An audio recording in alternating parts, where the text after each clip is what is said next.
There we go. Can you hear me?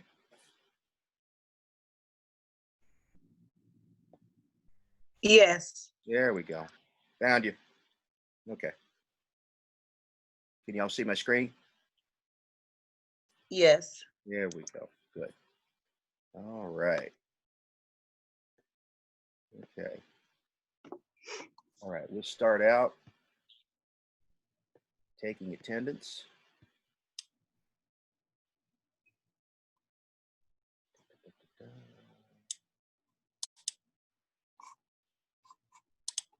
No, I'm not sure.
It should do.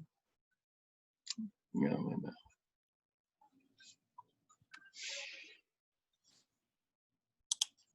So I'm so my intention was about said nutrition there. Yeah, I hear you, Stephen. Be a my crow, be a maso.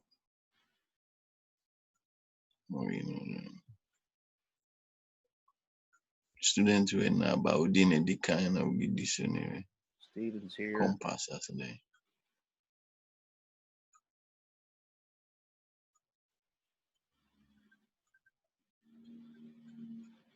Dana's here.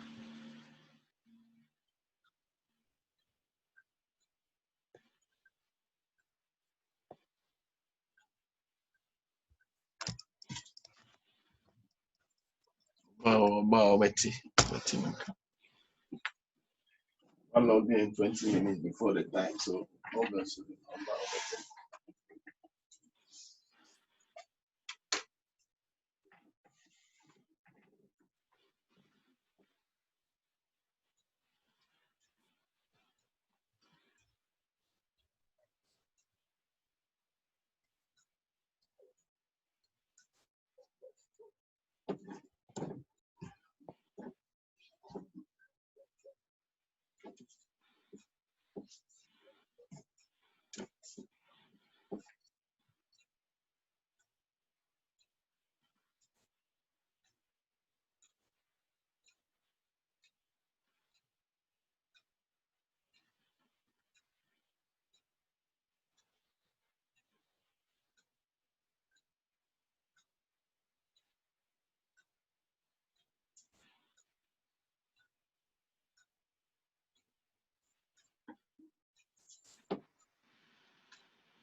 Alcohol effect in here terrible.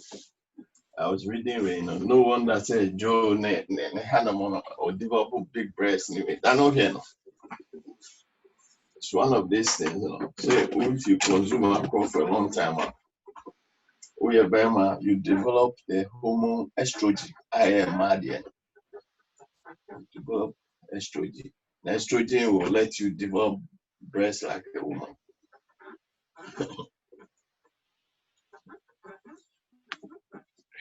Can be a month for you, one off on what I do. Oh, no. I said, oh, be how you how. I got you. I found where the found. I'm not saying I'm not thinking about it, but one of their pain. I said, how you're there one way or the other. How what would you do about it? Happen. And I'm saying, but then I'll be about it. Okay, guys, let's unmute and let me take attendance. Those times, then that then Yanka. You know, treated with contempt.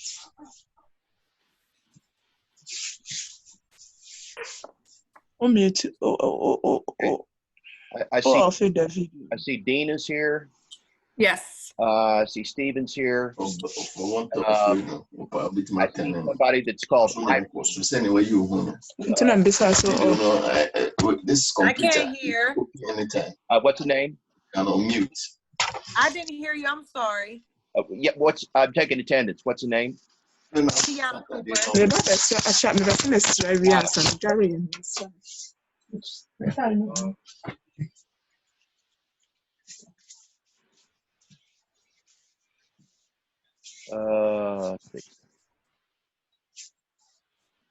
Did you say Kiana? Tiana Cooper. I'm right there. Yeah.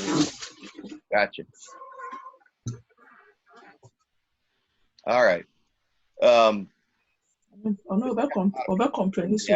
to go ahead and start. So let me start by saying you should have got an email that had the notes for today. Protein. And you want to make sure and shoot me by the end of the day last week's assignments on lipids and on carbs. All right. And some people were asking me where the answers for those particular assignment questions are. And they're in several places, right? One place they're in is your book. The other place they're going to be in is in the podcast of the lecture, whose link I sent you last week, and also in the notes from the lecture. All right. The other place you can look is that there should be a link on my.ata.edu that has access to nutrition articles and nutrition textbooks other than the ones that we use, right? And I'll send you a link to those as well, and some other resources that may help you guys out. Okay, Sierra, I see you're here. Look at you.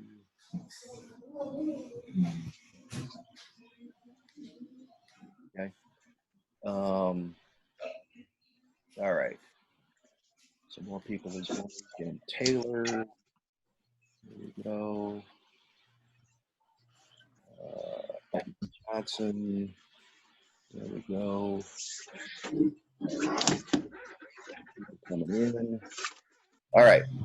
So today's topic is going to be twofold. We're going to deal with proteins first. Okay. Let's see here. Everybody see the screen? It says nutrition and proteins. Right. Let's do screen sharing here. Okay. So y'all can see that title, right? Yeah. Okay, good. Yes. So, all right. So proteins are the last macronutrient that we're going to be dealing with, and we will leave vitamins and minerals off until a few weeks later. Your first exam is going to be next week, and that will be on my.ata.edu. So that's something that we will do in the second half of class online. So basically what we'll have is a shortened lecture next week, and then we'll bump out, and then I'll let you guys complete the exam, which will be due by the end of class. It's not real long. It's just, it's like 25 questions, okay? And it's true, false, multiple choice.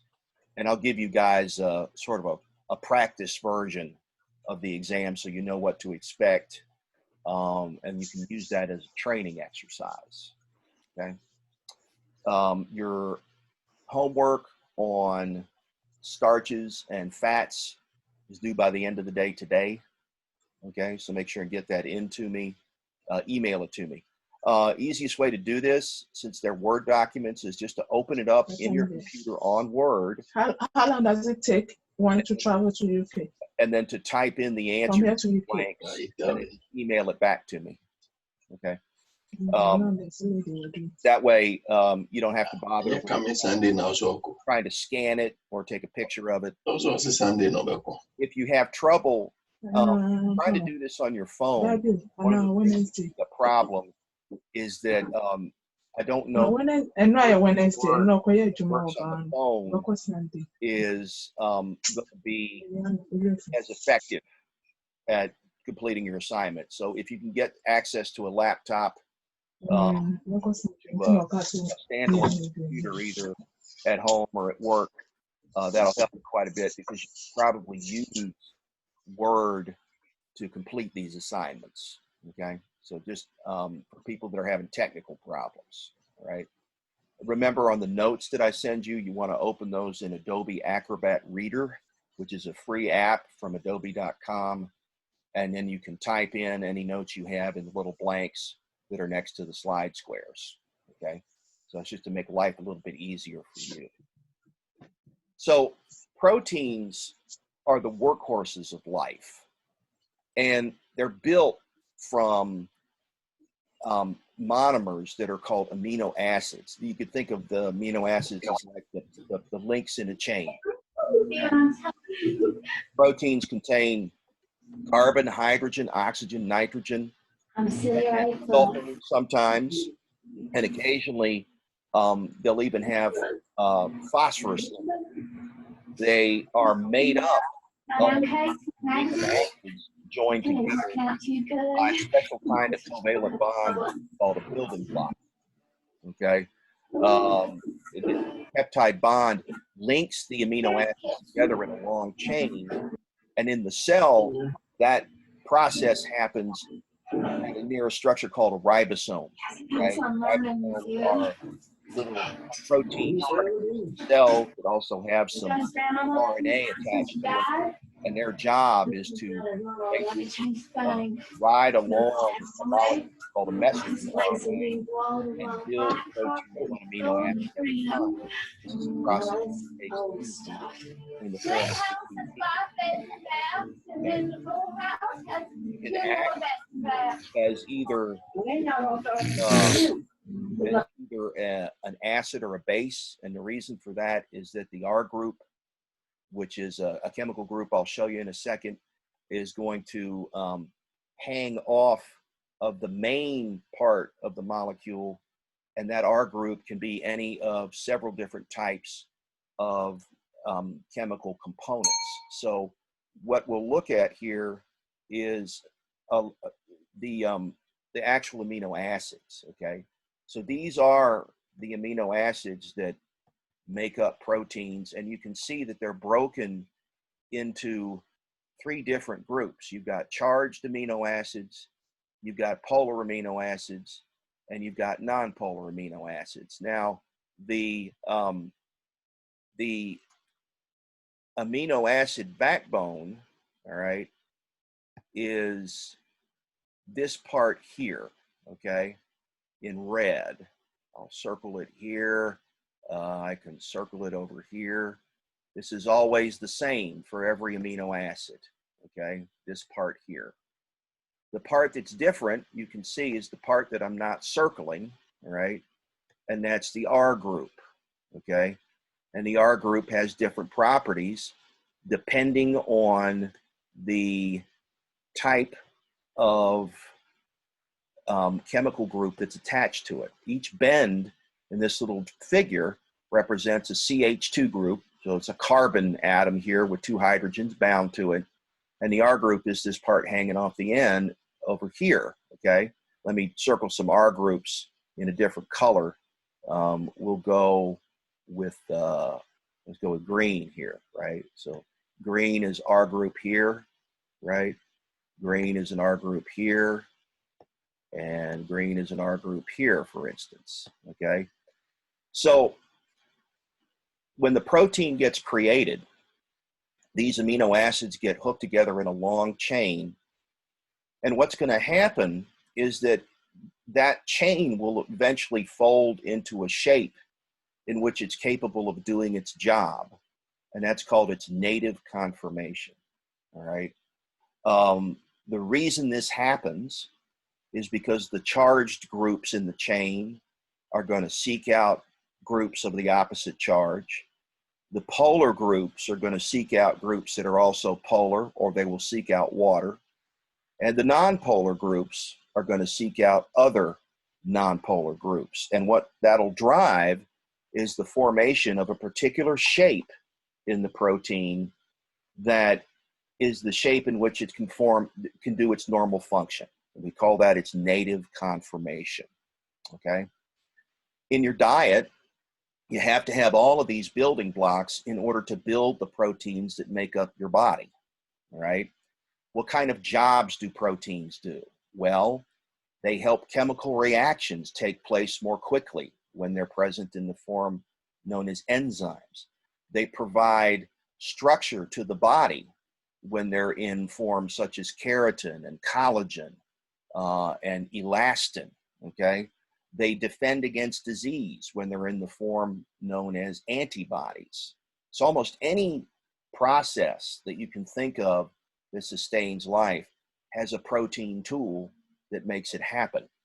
So basically, we eat protein to make new protein. So when we consume protein in our diet, our digestive system breaks down those protein chains into amino acids, and then that goes into our blood, and from there it goes to the liver, and then the liver sends that off to the rest of the body, and then the cells in our body take those amino acids in, and then they reassemble them into the amino acids that make up us, okay? So it's like a breakdown and then a rebuild. So in order to create the human body, we need all of these amino acids. If we're missing one of them, that's a condition called incomplete protein. And that means that we can't build the proteins necessary for the body to function. If we are eating a balanced diet, meaning equal parts meat and vegetables and fruits, then we don't have to worry about complete protein, because you've heard the old saying, we are what we eat. And if we're eating complete protein in the form of meat, since we are meat, we can rebuild the human body with that balanced diet. If you're a vegetarian or a vegan, you have to be careful, because some vegetables have certain members of these proteins, and the other vegetable types have other members of the protein. So in order to get complete protein, you need to combine certain vegetables. An example is grains, which have only a certain subset of these amino acids. And then you've got legumes like beans and peas, and they have a different subset of the amino acids. But if you eat them together, then you have complete protein, and you can build all the proteins necessary for the body to function.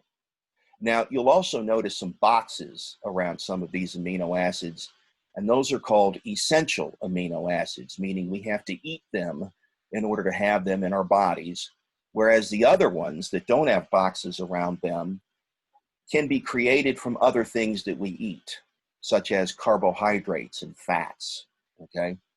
So you gotta have your essential amino acids. The non-essential ones you can build from other things. The places where that happens, where we make amino acids from other things, primarily in the kidney and in the liver, okay? Because they deal with a lot of the nitrogen that we have in our diet, and nitrogen is a big component of amino acids, okay? So what I want to do now is sort of walk you through how proteins are put together. So take a listen. Proteins are polymers of amino acid monomers. Every amino acid contains a central carbon atom bound to 1. An amino group, 2. A carboxylic acid group, 3. A hydrogen atom, and 4. A group that differs from one amino acid to another and is represented by the letter R.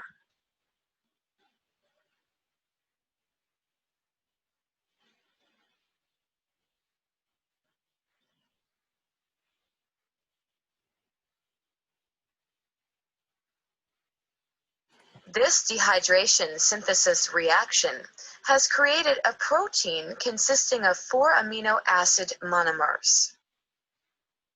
So that's an example of a type of synthesis called a dehydration synthesis reaction, which would be under the classification of anabolic reactions, which require ATP in order to happen, okay? So the energy that makes this occur is ATP working in the background, all right? And it kind of makes sense if you think about it. Chains of things don't spontaneously assemble themselves. They need something to add a little fuel to that process in order to make it what we call a favorable reaction. So when we burn ATP, when we clip those phosphate groups off of the ATP, the energy that comes out of that is used to hook these chains together, okay? These chains can be any length, and they can be in any order of amino acids, which means that the number of tools you can build to perform all the tasks that we associate with life in the body are almost infinite, okay? The information for how to assemble these amino acids comes from a molecule called DNA. And DNA is in the nucleus of every cell in the body, and it contains protein building instructions in stretches that are called genes. So when we build a new protein, what happens is that we take the information from the DNA by copying it into a molecule called RNA in a process that's called transcription.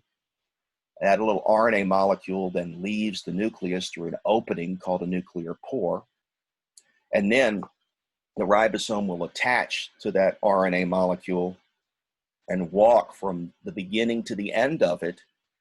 And as it walks over the information that's in that molecule, it grabs the appropriate amino acid and puts it into the growing chain, okay? So the magic is in the information, all right? And that information came from a process called evolution and natural selection, all right, which is basically a theory in biology that says that if you have a group of organisms that are in a particular environment, those with favorable characteristics are more likely to live long enough to breed and pass their traits on to their children than those without favorable characteristics. And so what happens over time is that we select for characteristics that make it more likely that that organism will become the dominant organism in that particular job in the environment, which we call a niche. And the characteristics of the organism are in large part determined by the proteins that they make, okay? So by selecting for particular characteristics that come out of the DNA, we make the proteins that make the characteristics happen through a process of elimination, all right? The organisms that are less able to compete in those environments don't live long enough to breed, and they vanish from those environments. And they either adapt to other conditions or they die out, okay? Now, this is just a look at some of the different levels of protein structure, okay? This is an example of what we call protein primary structure. Each protein has a unique primary structure, a particular number and sequence of amino acids making up the polypeptide chain. 20 different amino acids are used to build proteins. Theoretically, the various amino acids could be linked in almost any sequence, forming an almost infinite variety of different proteins. This illustration shows some of the amino acids making up the primary structure of a protein. The structure of a single generalized amino acid is shown below. The main backbone of every amino acid is the same. This is what forms the backbone of the polypeptide chain. It is the R group, which projects out from the backbone, that makes each of the 20 kinds of amino acids unique. Different amino acids have different properties that affect the folding of a protein. Thus, primary structure ultimately determines the shape of a protein, which determines its function. So when you assemble these amino acids in a big long chain, the other levels of structure that we're going to see in a minute are dictated by the order of the amino acids in the chain, i.e., how the chain's going to fold up on itself and form its native conformation, okay? So let's look at secondary structure. In most proteins, parts of the polypeptide chain are coiled or folded, forming twists and corrugations. This is secondary structure. The turns and folds of secondary structure contribute to the protein's overall shape. One kind of secondary structure is the alpha helix, where the chain twists. Another is the pleated sheet, where the chain folds back on itself, or where two regions of the chain lie parallel to one another. Secondary structure results from hydrogen bonding between atoms along the polypeptide backbone. Oxygen and nitrogen atoms along the backbone exert a strong pull on electrons, giving them partial negative charges, and leaving nearby hydrogen atoms with partial positive charges. These negatively and positively charged atoms are attracted to one another at regular intervals along the chain, causing parts of the protein to twist or fold back upon itself. The next level of structure is called tertiary structure, and this has to do with how the regions that have folded into secondary structure fold onto themselves, okay? So we saw in secondary structure that you can make sheets or coils or bends or turns, right? And now you can take those regions and have them interact with each other. Superimposed on primary and secondary structure is tertiary structure, irregular loops and folds that give the protein its overall three-dimensional shape. The irregular folding of tertiary structure results from interactions among the R groups of amino acids. Acidic and basic R groups ionize, and these positively and negatively charged groups may form ionic bonds. Polar forces also contribute to tertiary structure. Hydrophilic or polar R groups may hydrogen bond with one another or turn outward and hydrogen bond with the surrounding water. Hydrophobic, nonpolar R groups cluster on the inside of the protein away from water.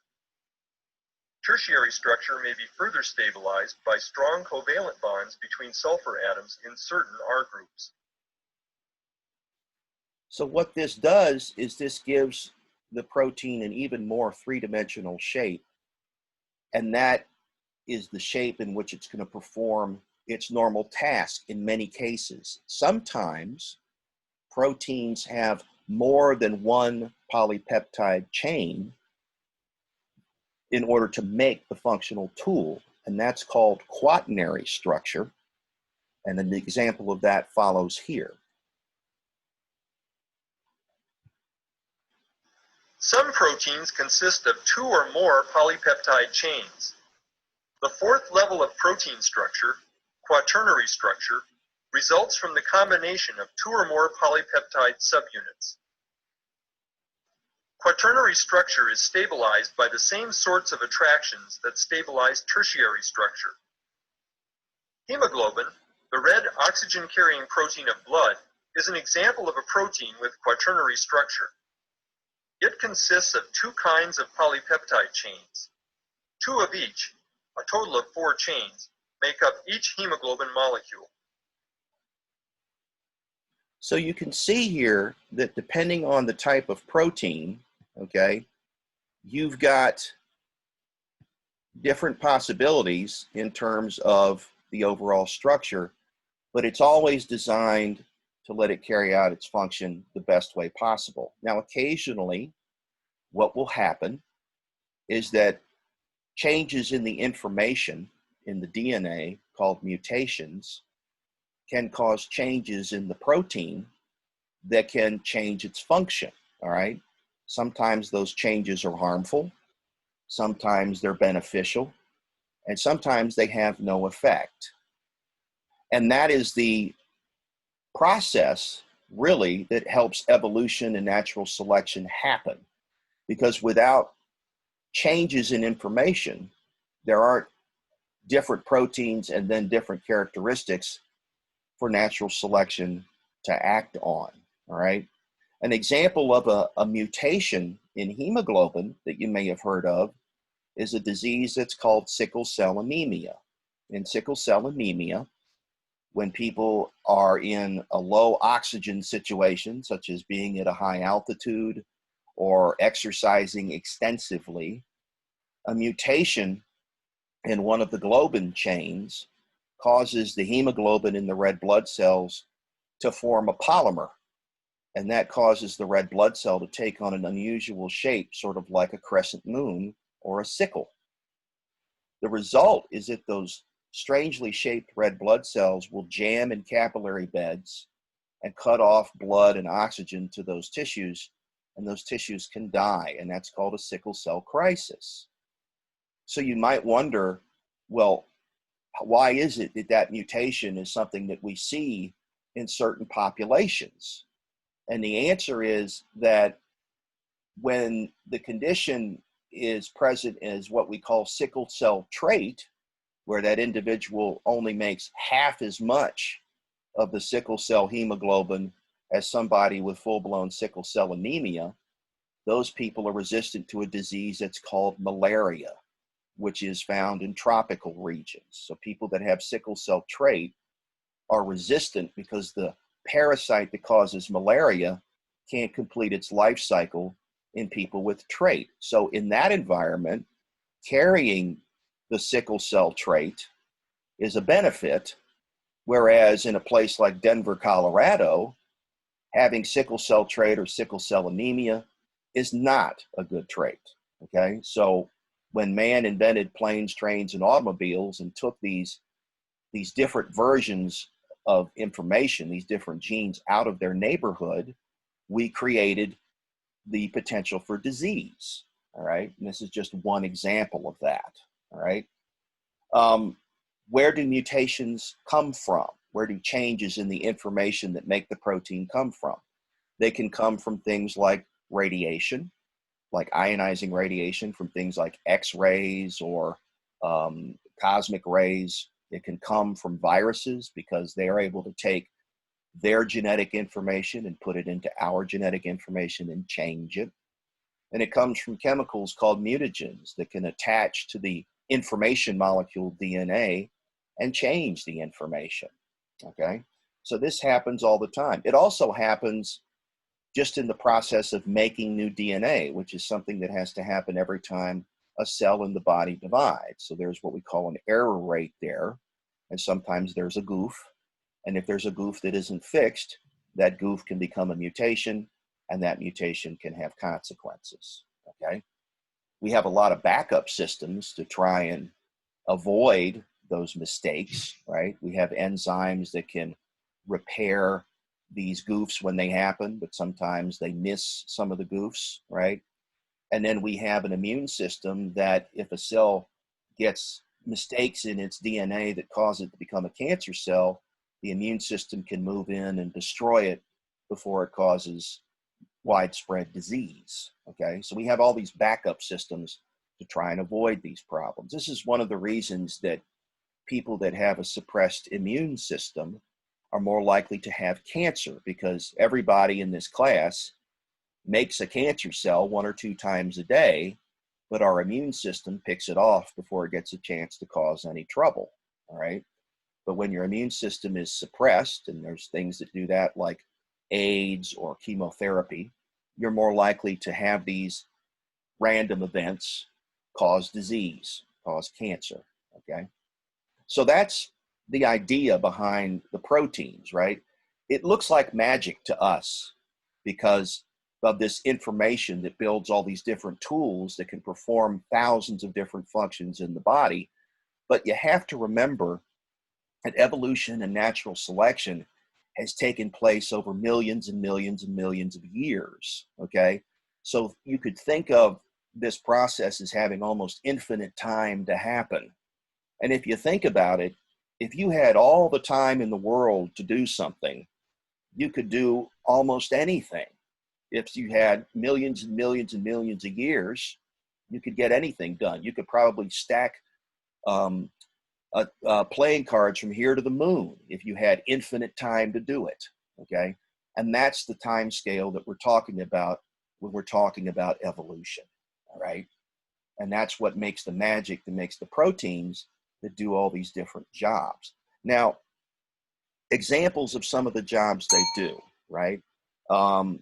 Fibrous proteins are strand-like, water-insoluble, stable. I'm about to say something. They have tertiary and quaternary structure. They provide mechanical support and strength. So examples of this in your body include keratin, elastin, and collagen, okay? And contractile fibers like actin and myosin. Examples of where you find keratin and collagen: in your hair and in your fingernails, okay? And in your skin, all right? Elastin is a stretchy protein that you also find in your skin.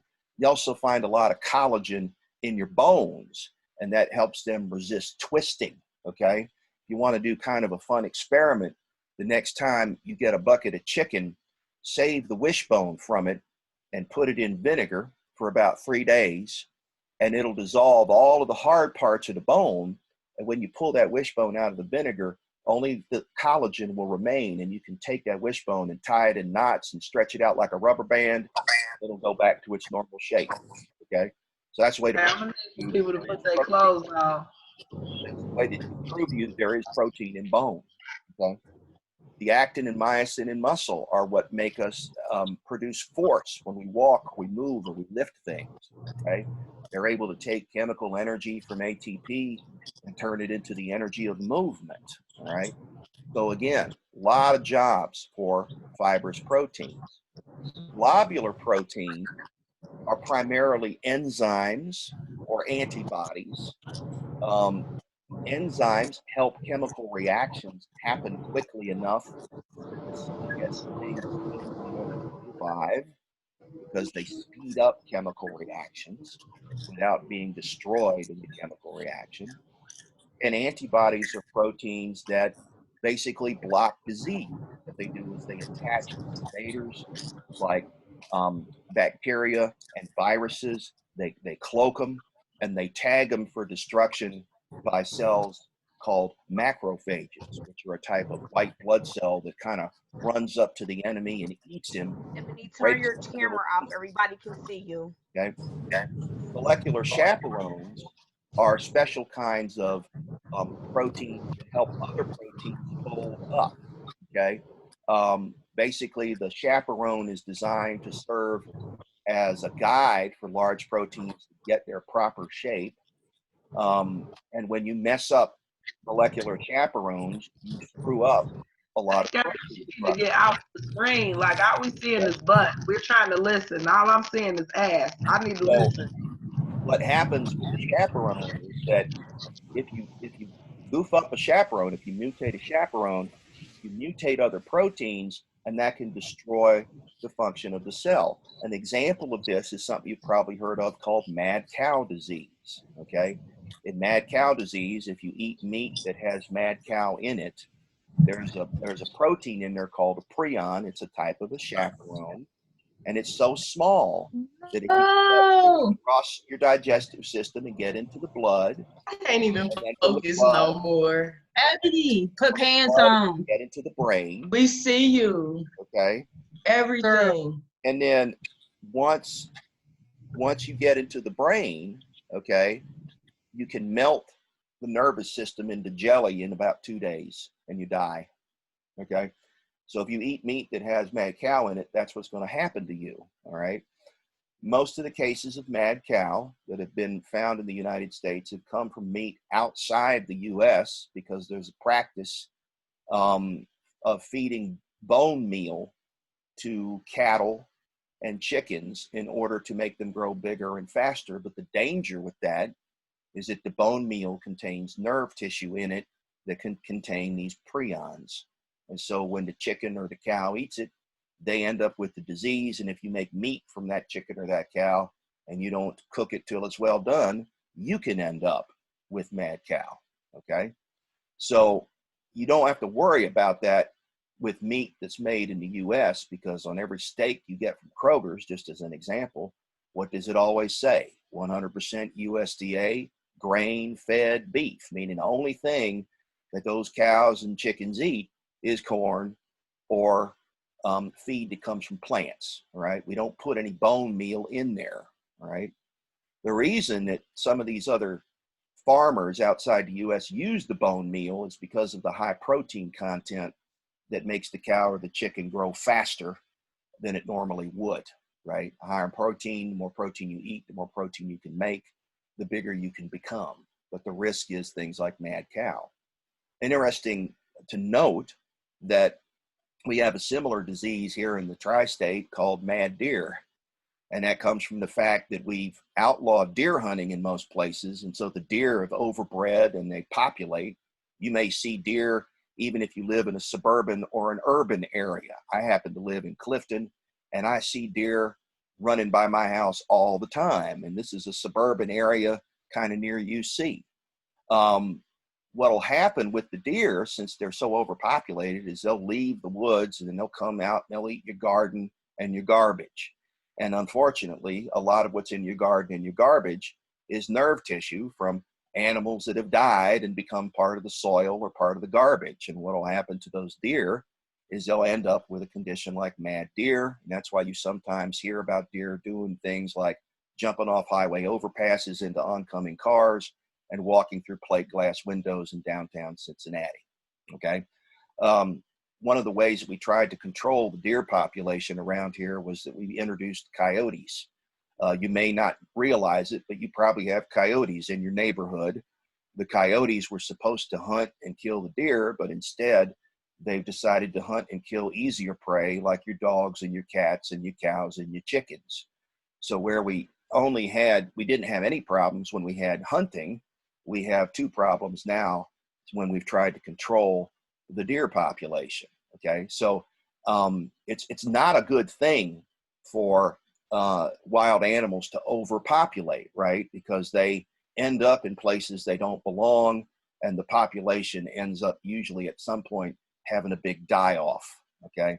So you need predator-prey sorts of stuff in order to control those populations and keep everything in check, okay? All right, let's take a sort of a mini break here. Let's come back in 10 minutes, use the restroom and such, and we'll finish up proteins, and then we'll get into cardiovascular disease. So I'll see everybody back here at 2 after 11, so 11:02, right? So we'll bump out.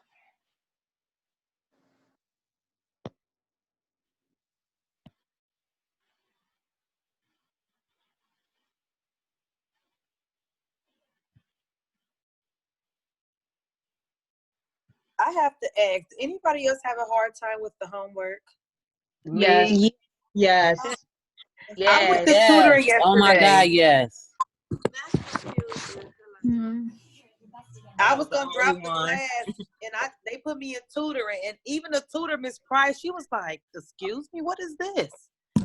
Yes, this shit was like, She gave me a whole different book than what the book we had for the class. So when did you go to tutoring? I went to tutoring yesterday morning, and she was like, "Why do you guys have a review module for a learning book? That's for somebody who's done a class before." Yeah, because I don't get it. Y'all got What time did you go? Because I'd rather go up to tutoring. That way I can Yeah, get I some went in. help. I scheduled mass for 9 in the morning. You can also text her because she texts you and she calls. But she gave me a thick nutrition book, and it really helped me yesterday. Okay, so Is it that green what's book? her name again? That nutrition book? Is it that thin green book? That's the one I was having trouble with. Let me see if I can turn my camera on. The green one don't help with nothing. No, at all. so what book is needed? So where did y'all get the homework?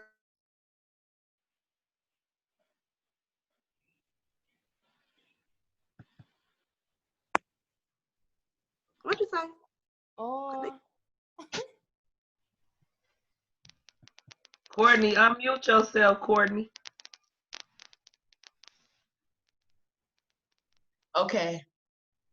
So where did y'all get the homework from? How are y'all accessing homework? Because it's not on Brightspace.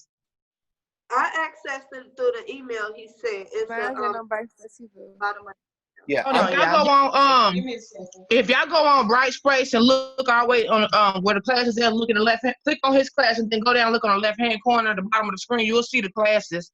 I mean, you'll see the work. He's got them in like Hold documents. on, y'all. So did y'all complete that? Who completed that homework? I'll play. I turned it in, but it ain't right. I completed it, but I don't Some of it. right. Cause I tried. I I did mean, some. I did a little something. I'm missing a couple. Yeah. Just come back at 1 o'clock. I'm in class right now. No, on Thursdays I don't start till 1. Just come back. Okay. What book should we really be using? Because Okay. I'm confused about the book. I'm confused about the book, this class, everything. I This don't class is know. hard for some reason. I'm confused about. I just didn't even wanna go- expect this class to be all it is. I just didn't. I got every didn't even class. expect I got all every of it. class but this one.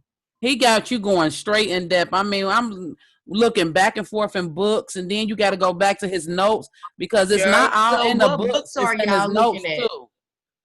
It's on the What books y'all content looking at? series. I help with that assignment. Like the notes. Deja, Not at all. You were supposed to have went up to the school, Deja. I found most of the answers to all the papers, but you got to go. I mean, it's all over the book and all over his lectures. You got to go back and forth, back and forth. I went in the book. I was on here. I was on here yesterday, 6 hours. 6 hours just for this one class. Man, yeah. Don't work out. Don't work out. It's irritating me. I'm sorry. What to do? Nina, No, where I you was- get them headphones from? I ordered it. It go to my PlayStation for real. So I just use it to my laptop and go to both. It's a gaming headset.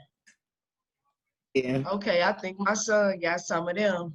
You can put it right on. He gonna get you. He gonna get you. Go to Roses and get it for $10. Yeah, if they got them everywhere. They got them at Five Below too. They got them at Five Below. So do you get them off of Amazon or did you walk into a store and buy them? I'll get them off of Amazon. They got some. I order everything off of Amazon. I just be ordering stuff. So Gabrielle, they was only $20. Oh, was they? Yeah. I need some of those because I know y'all heard the construction workers up there banging on everything. Hey, Ebony, girl, why you was trying to give us a show, girl? I know. I'm sorry, y'all. I am so sorry. I'm like, what the hell? What the hell going on here? Everybody was emailing you. I had just woke up. I'm like, let me brush my teeth before I get in the camera. I'm like, let me get myself together before I get in the camera. I didn't even know everybody could see my stuff. I'm like, damn embarrassing. I feel like I'm the stripper. I'm embarrassed. It's okay. I'm like, Ebony must be a little tipsy this morning or something. I'm like, what the hell? I would have never known if she would have said, like, Ebony, I can't concentrate no more. We see everything. Deja, I can go to Miss Friday. Deja, he sent it to us through our emails also. The book is in our emails, but you have to go to the school and get a brown box full of like 5 or 6 books in it. Yeah. So it is that thin green book that was inside the box? Yeah, it's the nutrition book. Nutrition for nursing. Okay, that book but everything you're talking about is in that book? No. Not everything. No. Not everything. Probably 7 answers.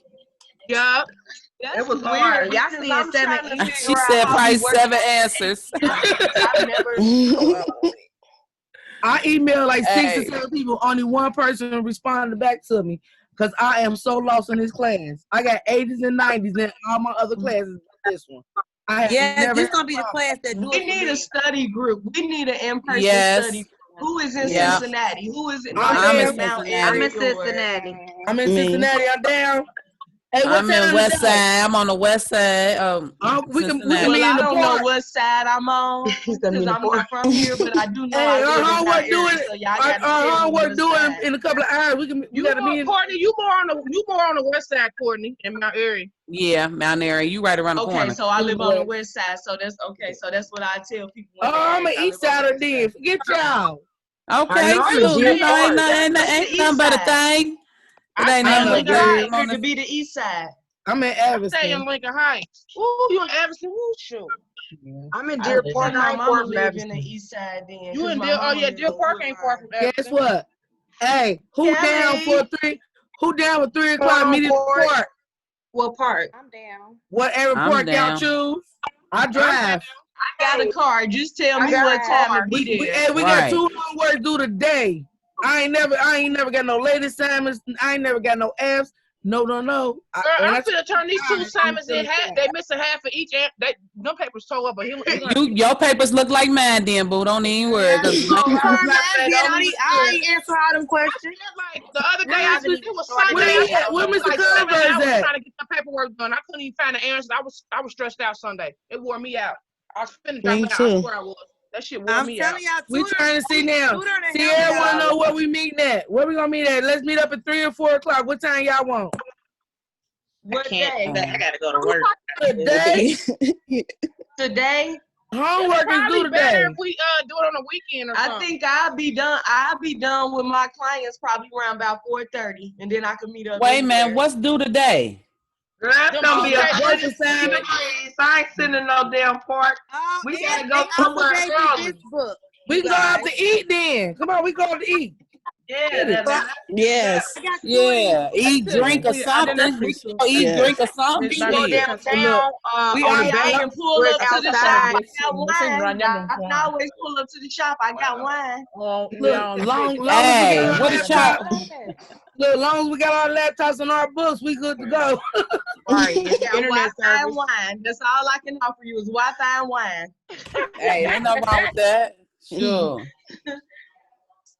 Oh, he ain't got me more for the day. Tell Mr. Converse, I was here. Me too. Me too, Mr. Converse. I'm taking attendance again after break. Okay. Well, I was here earlier.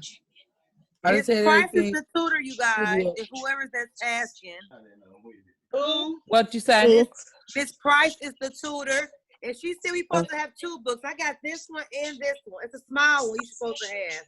Okay, what's the small one called on I ain't there? got no small one. And do we have to pay Small for one, it? it says, it's They should already get him 5.0. out of financial aid. You said what now? Go get my box. Hold on. It's the review module for 5.0. Courtney, it ain't in your box, babe. Review module for 5.0. She gave me this Admit it. herself, and she gave me this thick ass book too for nutrition right here. Okay, well we need to be my asked. God. We need to be asked. Oh, we need to go to her. Why don't we got that? Type her name inside of the group. Okay, hold on. Let me see. And if you got her email. Okay, everybody, we need you to unmute, and then we're going to take attendance to make sure I get everybody here. Everybody unmute yourself. Yes, ma'am. And put something personal in there, right about the maiden grade shoe. Never mind, wait, I'll do one.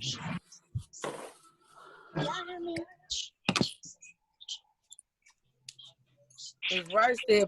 She leaves school before 1:30.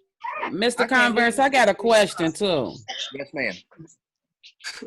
So is it multiple books that we supposed to be looking up our homework in? Because So it's going to be in several places. It's going to be in the notes, in the podcast, and in your review module. But what I'm detecting is that you guys need an additional text, an additional website. Wait a minute. All right. So what I will do is I will make available to you access. We can't hear you, Mr. Converse. Hold on one second. Okay. I will make available to you access to a more complete text that should make it a bit easier for you. Okay. The text that was assigned to the course is ATA's choice. It's not mine. So what I'll do is I'll search something out that I think be a little bit more helpful. Right. Okay. Since the review module is, like it says, it's a review module, right? Right. It's a way to rehash what you already know, and it assumes, I believe, that you've taken A&P and that you've had some background in nutrition, right? Because that's how I was remembering some of the stuff just by, being in the healthcare field, period, this background. Right. But it was. But I'll point you. There's a lot of very good resources, a lot of very good websites out there on clinical nutrition, right? That don't cost anything to access. And remember that we do have access to on the ATA website that has nutrition in it. Okay. But I'll go through and I'll take some stuff out, and I'll also, once I've got everybody's homework, I'll post the answers to the homework that you've submitted. Okay. Okay. That way we can study it. You'll have what you need. All right. Okay. Yeah, you won't be without the information. I just want you to make a good faith effort to try and find the answers. Okay. Okay. All right. So let's do attendance. Abina, are you here? Yeah. There we go. All right. Tiana? I'm here. Good. Stephanie? Here.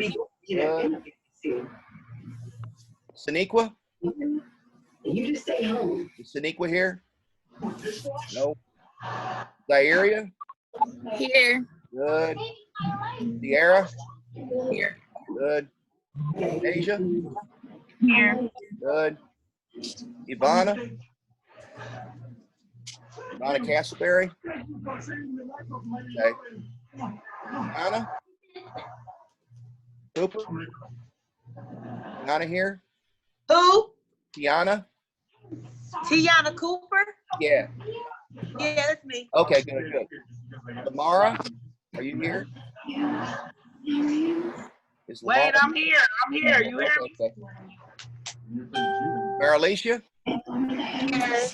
Good. Brittany? Here. Good. Jessica? Here. Good. Courtney? Courtney Little? Here. Good. Dina Maxwell? Here. Good. Dina McCarter? Here. Good. Charlisa? I believe Here. you're right. Yeah. Okay, help me with this. Marianne? Good. Here. Good. Ebony? Here. Good. Mariah? Mariah Reed? Gabby Rudolph? Here. Good. Yvonne Sims? Here. Good. Kenya Smith? Here. Good. Jen Taylor? Here. Good. Tracy White? Mariah, tell him you here. Tracy White? Ashley Wilcox? Ashley? Jessica Williams? Here. Okay, Jessica's here. Justice is here. Justice Wright. And Haley Wicker. Mariah Reed is here. Mariah Reed's here. Okay. All right. Tracy White. Ashley Wilcox. Justice Wright. Haley Wicker. Donna Castleberry. Saniqua Bessler. Belzer.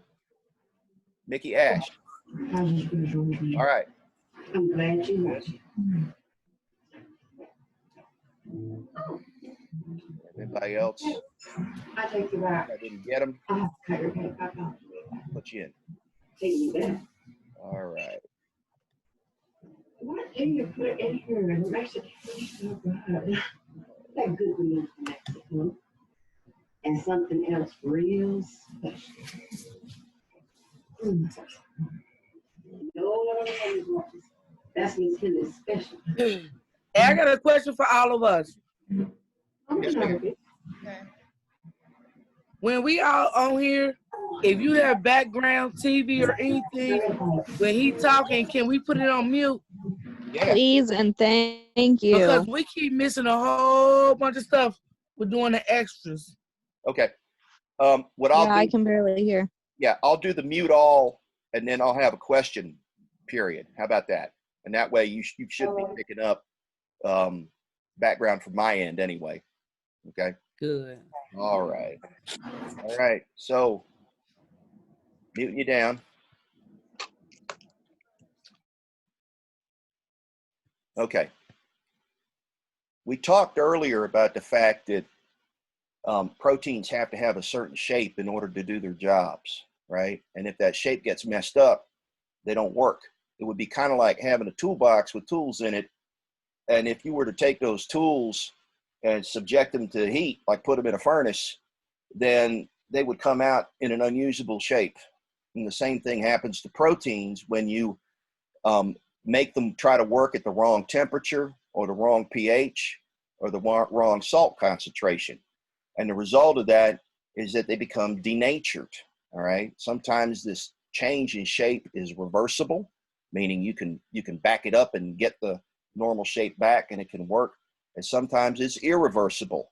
You've probably seen this if you've ever fried an egg, right? When you crack the egg open over a hot frying pan and it hits that hot pan, the clear part of the egg, the runny clear part, is called albumin. And it's normally a liquid that's clear, and its purpose is to serve as nutrition for the growing chick, or in our blood, it serves to help the blood hold on to its water, okay? But when it hits that hot frying pan, it goes to egg white.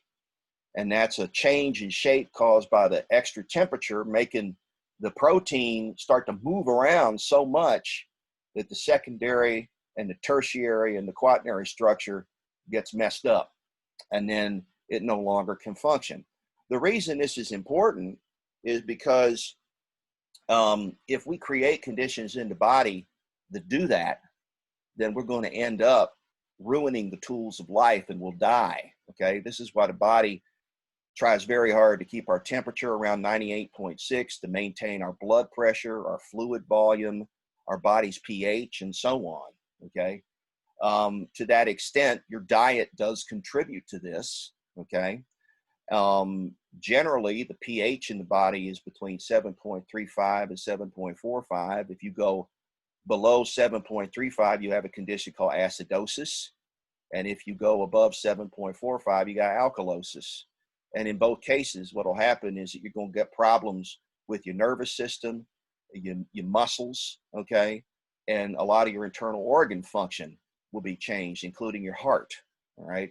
So you have to be very careful with what we call these vital parameters. These vital signs are part of what you do as a nurse when you try to determine if somebody has a disease. If your vital signs are off, it can indicate that you're starting to lose control of the systems that keep your temperature and your fluid balance and everything the way that they should be, okay? All right, I talked a little bit about chaperones earlier, right? These are just globular proteins that help other proteins fold up correctly, all right? And if they get messed up, that's going to cause a lot of other proteins to denature, okay? And that will ruin cellular function. They also help with moving proteins into and out of the cell. They help with the breakdown of proteins that are already messed up. And they help with the immune response by helping to draw antibodies to cells that are infected so that they get destroyed before they get a chance to spread the infection. Stress proteins are an example of molecular chaperones that can be generated inside the cell if the temperature gets out of whack or the oxygen content goes too high or too low, okay? And they can also delay aging, all right? So in some sense, the chaperones are kind of like emergency proteins that help us out, okay? And then finally, we have enzymes, right? Now, an enzyme is basically a protein that helps a chemical reaction happen quickly enough for the cell to get what it needs to survive, all right? Enzymes are globular proteins that act as catalysts, and they speed the chemical reaction up by making the collisions between what are called the reactants always happen in such a way that you make the product real fast, okay?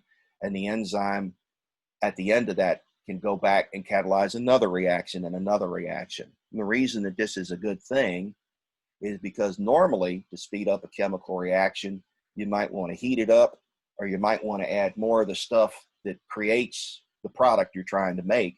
But in living systems, you can't do that because you'll create conditions that'll kill the cell or the tissue and you'll die, all right? So the enzyme is the solution to the problem of how does the cell get a lot of what it needs quickly without messing around with things like temperature and concentration, which would cause it to basically croak, okay? So this is a look at how an enzyme does its job. For any reaction to occur, even one that releases energy, some energy must be added to get the reaction going. This energy is needed to break bonds in the reactant molecules. The energy needed to start a chemical reaction is called the energy of activation, EA. This required energy input represents a barrier that prevents even energy-releasing reactions from occurring without some added energy. How does a living cell overcome the energy?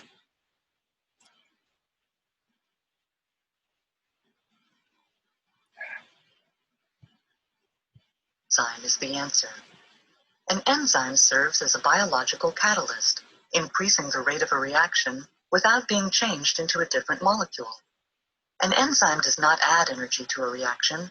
Instead, it speeds up a reaction by lowering the energy barrier. An enzyme is very selective. Its three-dimensional shape allows it to act only on specific molecules, referred to as the enzyme's substrates. As the substrates bind to the enzyme's active site, they are held in a position that facilitates the reaction. This takes less activation energy than the unaided reaction. Products form and are released. The enzyme emerges unchanged from the reaction. Because of the specific fit between enzyme and substrate, each enzyme can catalyze only one kind of reaction involving specific substrates. Thousands of different enzymes may be required to carry out all of a cell's metabolic processes.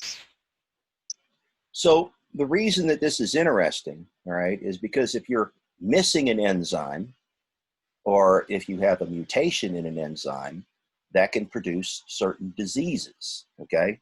An example, if anyone here is lactose intolerant, right? Lactose is a disaccharide, a double sugar that occurs in dairy, all right? And in people who are lactose intolerant, they don't have the enzyme needed in their digestive system to break the disaccharide down into its monosaccharide components, the lactose and glucose.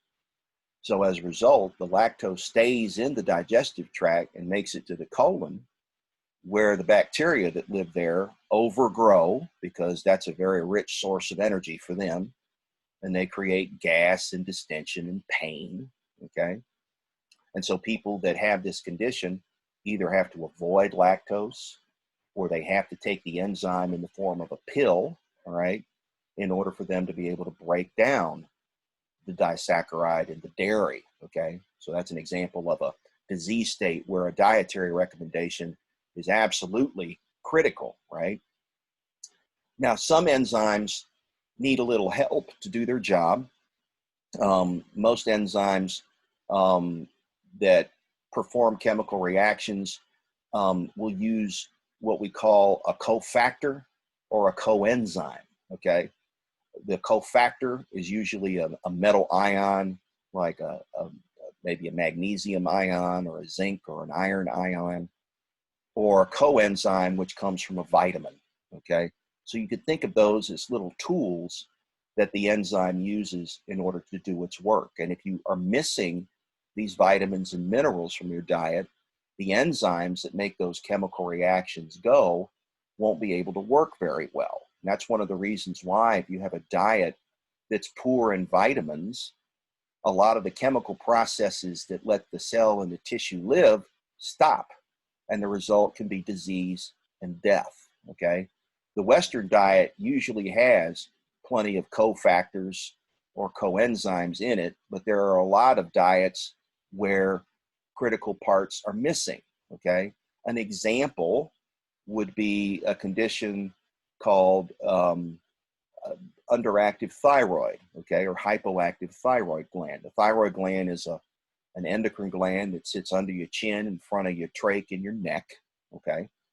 And it creates a hormone that's called thyroxine. And the purpose of this hormone is to speed up your metabolic rate in order to allow you to burn the stored fat in your body quickly enough that you don't gain too much weight. The hormone is the chemical signal that helps that to happen. And in individuals that lack iodine in their diet, which is a cofactor, it's a part of the building block for thyroxine itself. And if you're missing that ion, the enzyme that makes the thyroxine can't do its job. And so you don't make any thyroid hormone. And the result of that is that you get a large swollen gland under your chin called a goiter, all right? And your metabolic rate slows way down. And so you tend to gain weight, and that puts you at risk for conditions like hypertension and cardiovascular disease, okay? And so the fix for that is to include the missing mineral, which is to put iodine in your diet. Now, in our diet, most of the iodine comes from table salt. So Morton's is the big player there. And you usually see goiter in third world countries because they often don't have iodine in their diet, because they don't have iodine in their salt, or they may not even use salt, okay? That's just one example. Enzymes are specific. They act on a substrate, which is the molecule that's going to be used to make the product. They usually end in ASE, and they're named for the reaction that they do, right? Hydrolases, for instance, use water to split chemical bonds. Oxidases basically steal energy from organic molecules and hand it to another organic molecule in an oxidation reduction reaction. Okay? An example of how an enzyme works is here, right? The substrate binds to the active site on the surface of the protein and then forms what we call a complex, and then it can form or break a chemical bond depending on what kind of an enzyme it is, and then it releases the product. But the nice thing is that the enzyme can go back and do the same thing again, okay? And so that allows very little enzyme to make lots of chemical reactions happen quick enough for them to serve the needs of the cell and the tissue, okay? So that's a big deal, right?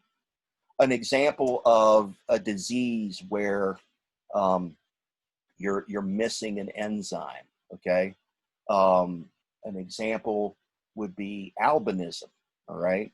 People who are albino don't have any pigment in their hair or their skin or their nails. They have eyes that are pink because they can't make any of the pigment called melanin. And the reason for that is that they're born without the enzyme that makes, one of the enzymes that helps make the melanin. And so they're very sensitive to sunlight, okay? They're more at risk for skin cancer, okay? And that's something that they got from their parents, all right? If you want to see an example of somebody that has albinism, if you Google Edgar Winter, okay? He's a musician. He and his brother were albino twins. So you can take a look at what somebody with albinism looks like. Now in your diet, you have different kinds of protein, right? Complete protein you're going to get from animal sources and from soy. And this has all of the amino acids that you need in order to build the proteins that make up the human body. They include all 9 essential amino acids, as well as those amino acids that you can make from other sources in the body. Incomplete protein, which comes from plants, can contain subsets of those essential amino acids. So you have to kind of mix and match in order to get complete protein. So the idea there is that you have to pick from different food groups in order to get complete protein. An example of a complete protein meal that would be all plant would be red beans and rice, okay? Because that's got all 9 essential amino acids in addition to a lot of the non-essential ones. And then complementary proteins are foods that have incomplete proteins if eaten alone, but together they make complete protein, all right? So the meal, red beans and rice, would be complementary protein, whereas if you were just eating rice or just eating beans and peas, you would have incomplete protein, okay? And if you're missing any of those amino acids, you can't build the proteins that function in the body. It would be sort of like trying to build a house and you've got everything you need except the cement, right? The house wouldn't get built. We know that proteins have a lot of metabolic functions. They're important in tissue building and maintenance because a lot of that is basically protein, structural protein. They're important in the balance of nitrogen and water, okay? Nitrogen balance is just a way of making sure that the amount of nitrogen you take in is equal to the amount of nitrogen that you get rid of every day, okay? Sometimes you'll have a positive nitrogen balance, which means you're taking in more nitrogen than you're getting rid of. Sometimes you'll have a negative nitrogen balance, which means that you're taking in less nitrogen than you're getting rid of. But generally speaking, under normal conditions, the amount of nitrogen in and the amount of nitrogen out should be the same. And most of the nitrogen in our diet comes from protein, okay? In people that are supposed to have a balanced nitrogen intake and output, if you have a positive or negative nitrogen balance, that indicates that there's disease going on, okay? For example, somebody with kidney problems would have a positive nitrogen balance because their kidneys aren't getting rid of the nitrogen waste like ammonia and urea as quickly as they're taking in protein in their diet. And so in a case like that, you would have to cut the amount of protein that that person was consuming in order to take the load off the kidneys, okay? A negative nitrogen balance means that you're getting rid of more nitrogen than you're taking in. That could be seen in conditions where we have things like liver damage, okay, or where we have starvation. And then what the body does there is it starts to break down things like our muscle protein and our connective tissue protein in an effort to keep us alive. And we start to get really thin and wasted, okay? And we start to lose nitrogen through the urinary system and through our skin more than we have in the body that we're taking in through our diet, okay? This is a big problem in third world countries where a lot of the diet is not protein, it's primarily carbohydrates, okay? Proteins support the immune system because antibodies are proteins, as well as other proteins like complement that help antibodies do their job, okay? The molecules on the surface of the white blood cells that help them do their work are made out of protein as well. Main factors that determine our requirement for protein, how much tissue growth is going on. So this is going to be elevated in newborns and in infants, okay? And it's going to be less in older individuals, okay? The quality of the dietary protein, meaning whether it's complete or incomplete protein and whether there's enough of it. And then added needs due to illness. If you have an injury, all right, such as a burn, you will need extra protein in order to make new tissue and patch the hole, right? The recommended daily allowance of protein, is 0.8 grams per kilogram of body weight for healthy adults, okay? So if you weighed 10 kilograms, you would take in 8 grams of protein a day, all right? Protein's acceptable macronutrient distribution range for adults is 10 to 35% of your total calories. Again, the primary reason you eat protein is to make new protein. If you don't eat enough protein, then you're going to have energy malnutrition. The reason is that the enzymes that make ATP are proteins themselves. Kwashiorkor and marasmus are two disorders that are caused by protein energy malnutrition. These disorders are caused by lack of protein in the diet or problems with basically creating protein, okay? Vegan diets can lack certain proteins and also lack vitamin B12 because it doesn't occur in plants. And vitamin B12 is very important in the reactions that produce energy in the body. And your average protein provides about 4 calories per gram, which puts it below fats and carbohydrates in terms of the amount of energy it contains. Now, we talked a little bit about what happens when proteins are not consumed in adequate amounts. An example is a disease that was talked about in the earlier slide, Kwashiorkor, okay? It's a form of protein malnutrition where we see edema in the abdomen. It's a condition known as ascites, and an enlarged liver. That's a condition called hepatomegaly, okay?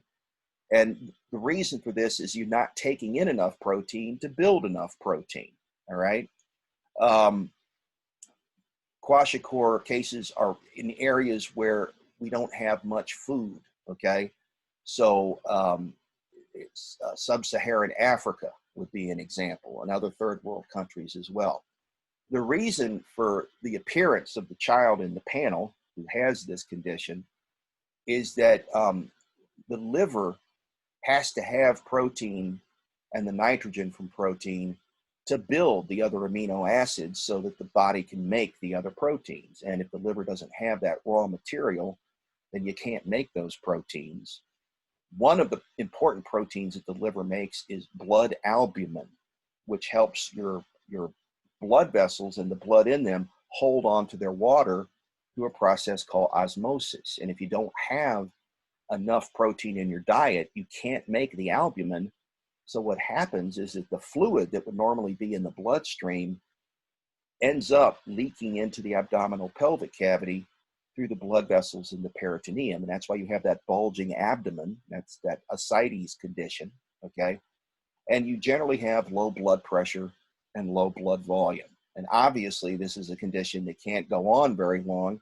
The thin arms and thin legs are the result of the body attempting to use the body's protein in order to maintain nitrogen balance. But obviously, what's going to happen is you're going to get muscle and connective tissue wasting.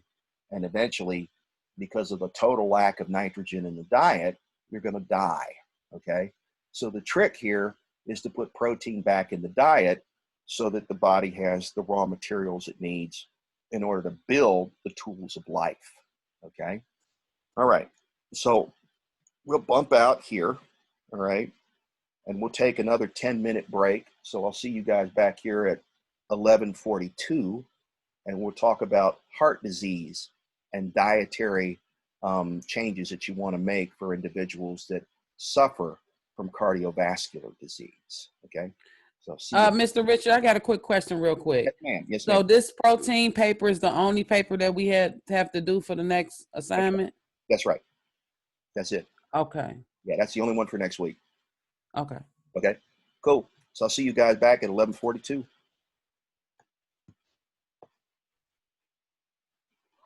What did he say that he was gonna post for us? They was gonna give us some easier. I think he said easier Oh, notes. I'm yeah, not he's sure. going to make it kind of easier for us to kind of do our assignments with. Find what you need, But- yeah. But our So did assignments we do turn today. in what we got now? I'll post it. I'll post it today, okay? I'll post what you need today. Okay. Yeah, I'll send it to you.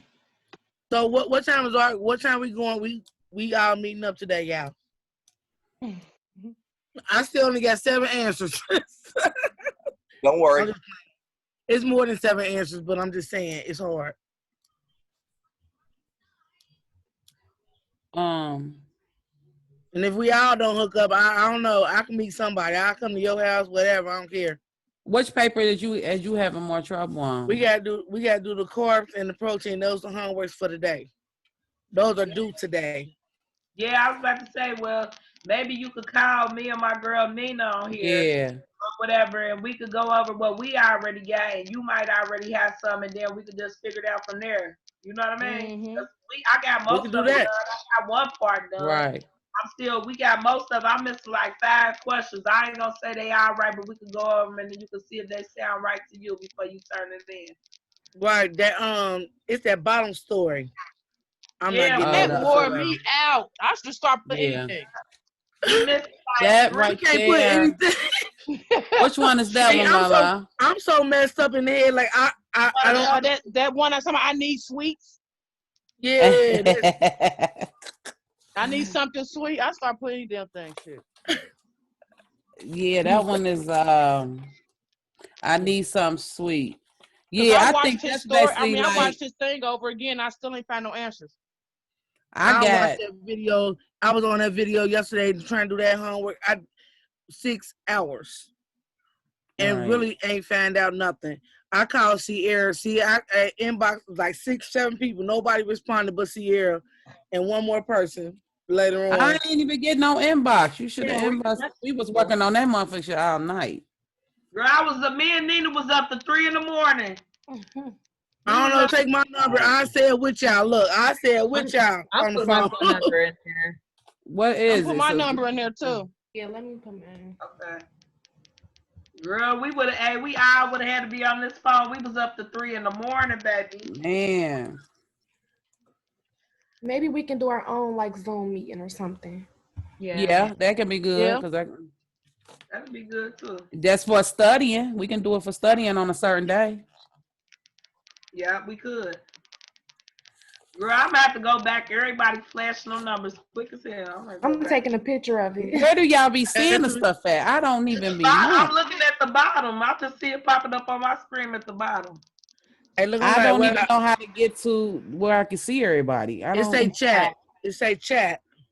Yeah, that's why I'm seeing all the numbers. I'm gonna have to put them in my phone. Okay. Why it say Every- me? Hold on, I Do gotta change everybody my got thing. iPhones? Yeah. Yep, I do. Because we can do like a group chat on FaceTime too. Oh, we sure can, yeah. Why my name ain't popping up? No, dry your hair. Okay. I gotta go in here and try to figure out my name. I gotta just take a picture of this shit. It's man's numbers popping up. Mine say me.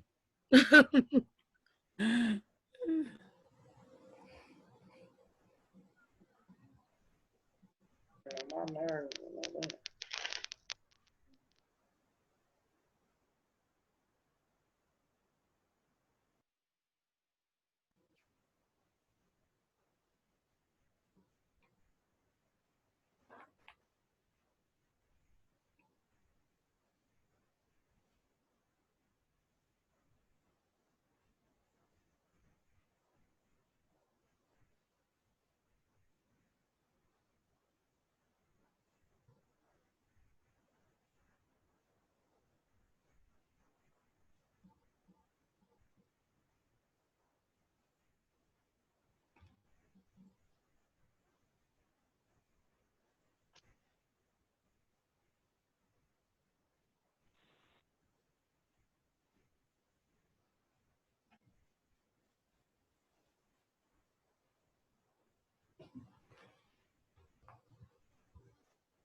I don't know how to put my name on when they say from.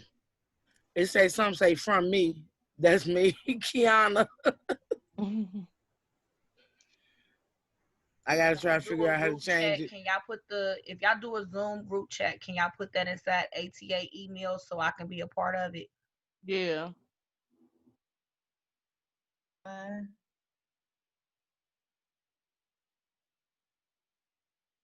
Oh, okay, I see it. Yeah, I went to go look at it. I see you got your thing up. Okay.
I'm trying to send my number to everybody, and I got a private message for Ebony. How do I get out of this?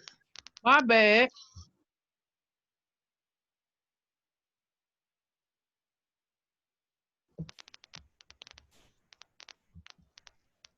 We got everybody muted. You do.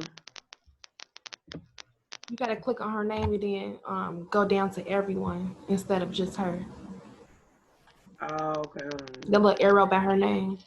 Oh, okay. I see it. Everyone. Here we go.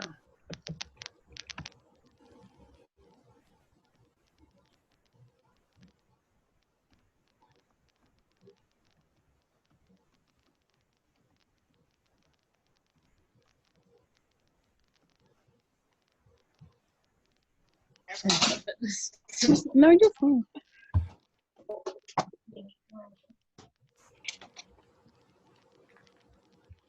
I'm just trying to write these little things down.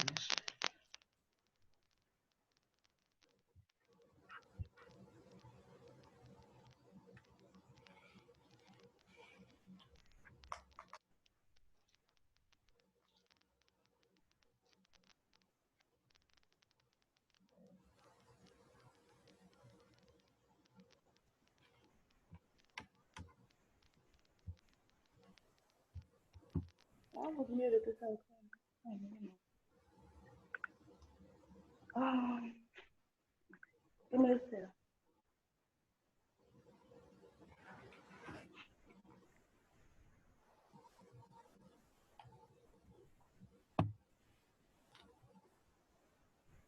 Hey, I done did most of that newspaper we got.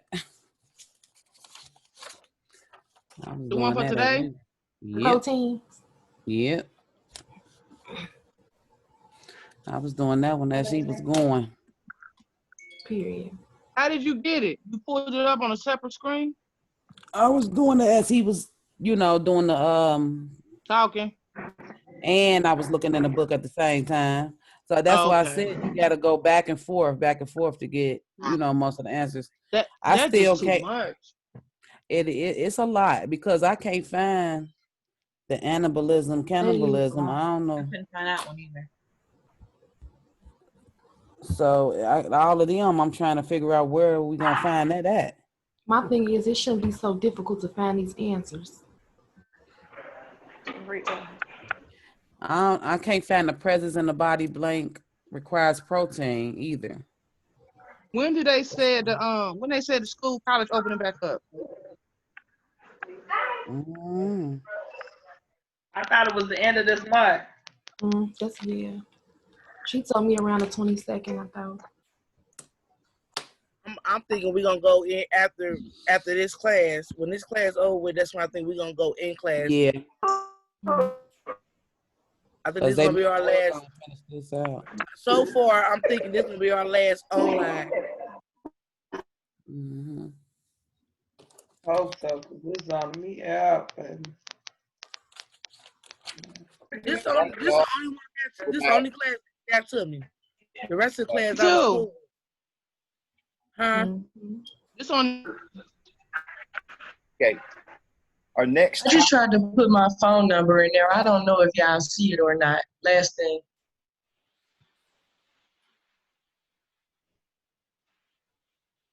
Our next topic is going to be cardiovascular disease. All right. This is the #1 health risk in the U.S. today. Okay. And basically, the cardiovascular system's job is to deliver oxygen and nutrients and remove waste products in the body. And without adequate blood supply, cells and tissues are going to die because they're not going to have the oxygen and the nutrients that they need in order to do the work of producing energy, right? And if we don't remove the waste products that they generate, you're going to create toxic conditions that are going to kill them, right? So blood flow is absolutely critical, all right? The heart is the blood pump, and the blood pump is going to have its own set of blood vessels to bring blood to it, because the heart has to always be in the presence of oxygen and nutrients, because it has to beat for your entire life, right? And that's something that requires energy, and that energy ultimately comes from the blood supply, okay? Coronary heart disease is a condition in which you can deposit plaque in the coronary arteries and block the blood flow to the heart. And when you do that, part of the heart muscle tissue dies and doesn't grow back, all right? And the danger there is you could die, or at the very least, you can cause the heart not to be able to function very well after an event like that, because cardiac muscle tissue doesn't grow back. Once it dies, it's replaced by scar tissue, okay? The two blood vessels that come off the bottom of this big vessel called the aorta are called the right and the left coronary arteries, all right? And they are the only blood supply to the entire heart from that point. And if they get blocked, a lot of the heart muscle tissue is going to end up dying off, all right? So what is it that causes plaque to be deposited? And the answer is basically high cholesterol and triglycerides in the blood, which you get primarily from your animal sources, okay? One of the risks is hypercholesteremia, which is just a fancy way of saying your blood has too much cholesterol in it. Now, this can come from your diet, but it can also come from diseases in which you're not able to pull the fat out of the blood and into the cells. And that's a condition known as familial hypercholesteremia. And you inherit that from your mom and dad, okay? You can have a mild version of the disease where you have the hypercholesteremia gene from one of your parents, or you can have full-blown hypercholesteremia where you don't get the gene from either parent, all right? And the result is going to be high cholesterol and plaque deposit all over the place, okay? Plaque is basically cholesterol and triglycerides that cling to the wall of the arteries, which are the blood vessels that deliver the blood to the tissues, okay? And what happens in those areas is that the blood pressure goes way up, all right? And that makes the blood pressure in the whole circulatory system go up, and that puts you at greater risk for popping a capillary bed in the brain or in the heart, and that can lead to a stroke or a myocardial infarction, okay? It also increases the likelihood of you making a blood clot because the areas that have plaque around them are going to be areas where the blood flow slows down. And one of the properties of blood is when the flow of blood slows, the blood tends to clot. And those clots will travel in the blood until they get to a blood vessel they can't get through, and they'll block that blood vessel. It's usually a capillary bed. And then everything downstream of that is going to be starved for oxygen and nutrients and can die, okay? Trans fats are a big part of our diet, particularly in snack foods, and they're going to cause serum cholesterol to go up. Fried foods have a lot of trans fat in them. The reason that people use trans fat in these products is that it keeps longer, okay? It's a saturated fat. If we were to use unsaturated fat in the production of snack foods or fried food, the shelf life would be way less, okay? At home, it's a good idea to cook with unsaturated fat. But if you're basically putting things in the grocery store for people to buy, then if you were to use unsaturated fat, you would have spoilage at a very rapid rate, and you'd lose a lot of profit, okay? High density lipoprotein is what we call good cholesterol, okay? Basically, to carry your dietary fat and your cholesterol in your body, you have to load it into a little structure that looks like a bubble. And the bubble has a surface that's made out of phospholipids and cholesterol and bile salts, okay? And in the core of the bubble is a hydrophobic area, a greasy area, where the fat-soluble thing that's being carried is going to ride, okay? So you can think of these lipoproteins as little cars or taxis that carry the fat in your diet around the body, okay? HDL is considered good cholesterol because it indicates that you're removing cholesterol from the blood and taking it to the liver, okay? Levels greater or equal to 60 milligram per deciliter of blood provide protection against heart disease, okay? So this is the kind of cholesterol you want to have in high amounts when they do a blood cholesterol on you.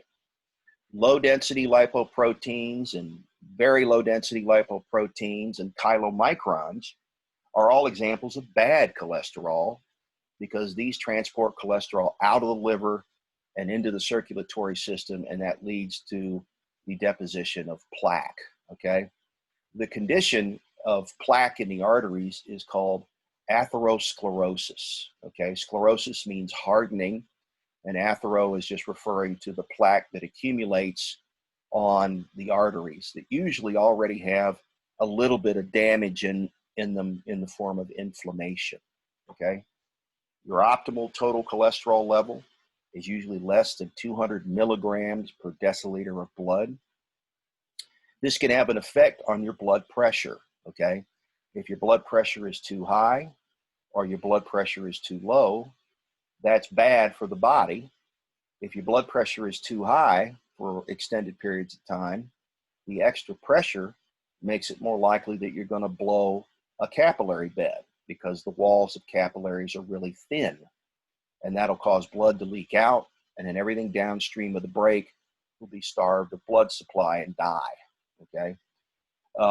If your blood pressure is too low, then you don't have enough pressure in the system to do what's called perfusion, which is delivering the blood to the tissues at the rate that they need, okay? So blood pressure greater than 140/90 at the age of 60 is considered hypertension. Blood pressure greater or equal to 150/90 over the age of 60 is also considered diagnostic for hypertension, okay? Essential hypertension doesn't necessarily have a clear-cut cause, while secondary hypertension is usually the result of some other disease or a med that you're taking. So an example of what might cause essential hypertension would be overeating, all right? You eat more calories than you burn, you put on weight in the form of fat, and what that does is it makes it harder for the cardiovascular system to pump blood around the body, because your blood vessels, when you gain a lot of bad weight, get longer. And the longer your blood vessels get, the harder it is to pump the blood through them, because we have something called increased resistance. So that makes the heart have to work harder. And if the heart has to work harder and the pressures go up, you're going to cause two things to happen. The heart could eventually fail because of the excess load, and that's a condition called congestive heart failure that we'll talk about in a little bit. Or you may end up, as a result of those high pressures, blowing capillary beds again, okay? So a lot of essential hypertension is primarily due to diet and exercise, and to some extent, what you inherit from your mom and your dad. Secondary hypertension is usually the result of a different disease process. An example might be kidney damage, okay? If you have acute kidney failure, then one of the things that the kidneys do is they help to regulate our blood pressure by creating more or less urine, all right, in order to maintain a certain fluid volume in the body, right? You have too much fluid, you get to pee more out. If you have too little, you pee less, okay? And if the kidneys aren't working, then fluids will build up and hypertension can be the result. And so we treat that by treating the kidney problem, okay? And that's why it's called secondary, right? The hypertension is the result of some other bad thing that's going on, all right? Now,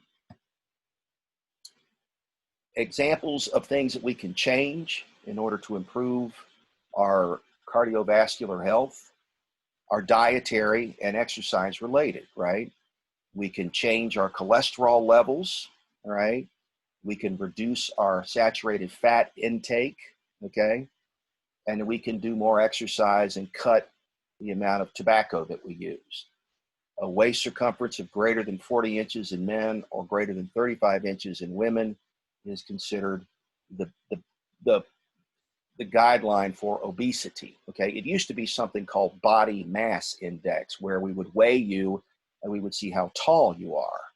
And if that quantity, weight over height, was above a certain number, you would be considered to have a high BMI and be unhealthy. But the reason that this isn't a great way of determining your health is because some people put on what's called good weight in the form of muscle, because they train by lifting weights or by doing aerobic exercise.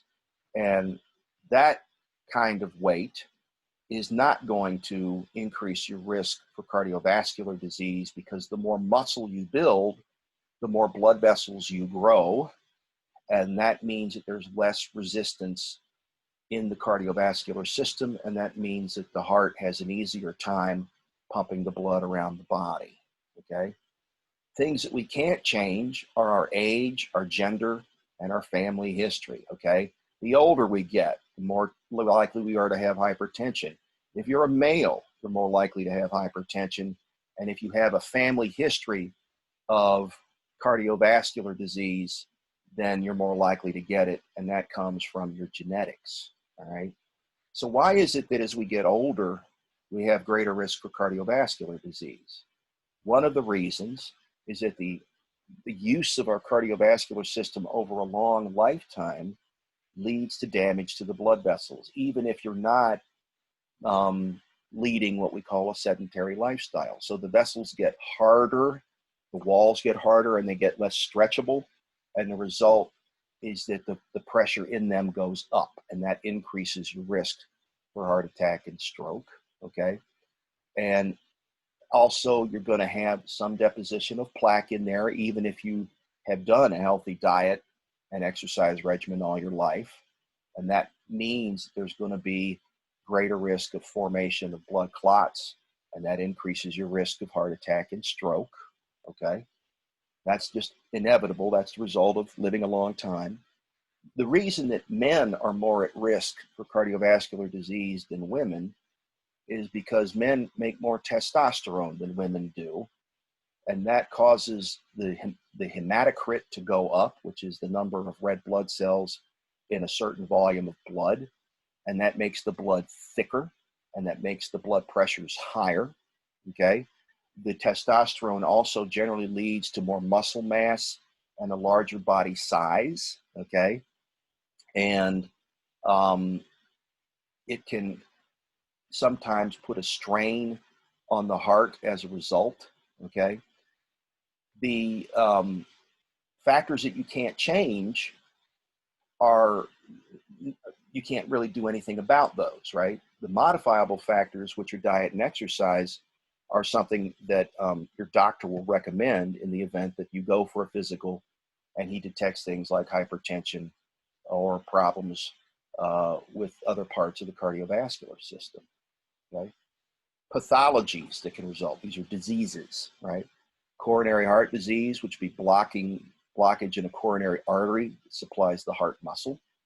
Heart failure, where the heart can't maintain adequate circulation, okay? And that can result in fluid edema, right? Where we build up fluid in certain parts of the body, like in the lungs or in the arms and legs, okay? And then myocardial infarction, where we have inadequate supply of oxygen to the heart muscle itself, okay? So how do we deal with this? A low-fat, low-cholesterol diet, okay? There's a web link here to lifestyle changes that are heart healthy. You might want to take a look at that. You want to go high fiber, high exercise, cut your calories, cut tobacco and alcohol use. You might wonder, why alcohol? Well, alcohol has a lot of calories in it, okay? It's something a lot of people don't initially realize, but you look at the calories in a beer or calories in a glass of wine or a cocktail, and they're quite high, okay? The more calories you take in, the harder it is to burn those off. Daily intake of cholesterol should be less than 200 milligrams. Saturated fat, less than 7% of your calorie intake. Take out all the fat in your diet you can. Trim the fat off of your pork chops and your steaks. Remove the skin, because the skin is very high in fat.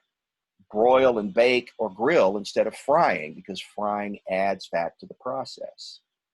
Use spices and low-fat dairy products. Use plant-based oils, because there's less calories in those oils because they're polyunsaturated, okay? Increase your fish intake because they're high in polyunsaturated fats. Encourage your family to be a support group for you. And that's good for diet and exercise. And then get outside support if you can, right? Meeting in a group or being a group that does a certain thing makes you feel like you're more responsible to the group and makes it more likely that you're going to do the task, right? I don't know if you ever tried an exercise program, but it's tougher to do it on your lonesome than if you're doing it as part of a gang, right? Some risk factors, okay? This is called metabolic syndrome, abdominal obesity, which would be a waist circumference greater than 40 inches in men or 35 in women. Women deposit fat in different areas than men do, okay? And that's the reason for the difference in the numbers. Women are higher in estrogen, and so fat tends to deposit in the hips and thighs frequently, whereas men are higher in testosterone and tend to deposit it around the abdomen. Triglycerides greater or equal to 150 milligram per deciliter. Low good cholesterol levels, right? Low HDL. Men have, if they're less than or equal to 40, or women less than or equal to 50, are going to be at risk for metabolic syndrome. You're going to see increased blood pressure, and you're going to have a basically a high body mass index, okay? And you're going to have FBS greater or equal to 100 milligram per deciliter. So let's take a look at hypertension.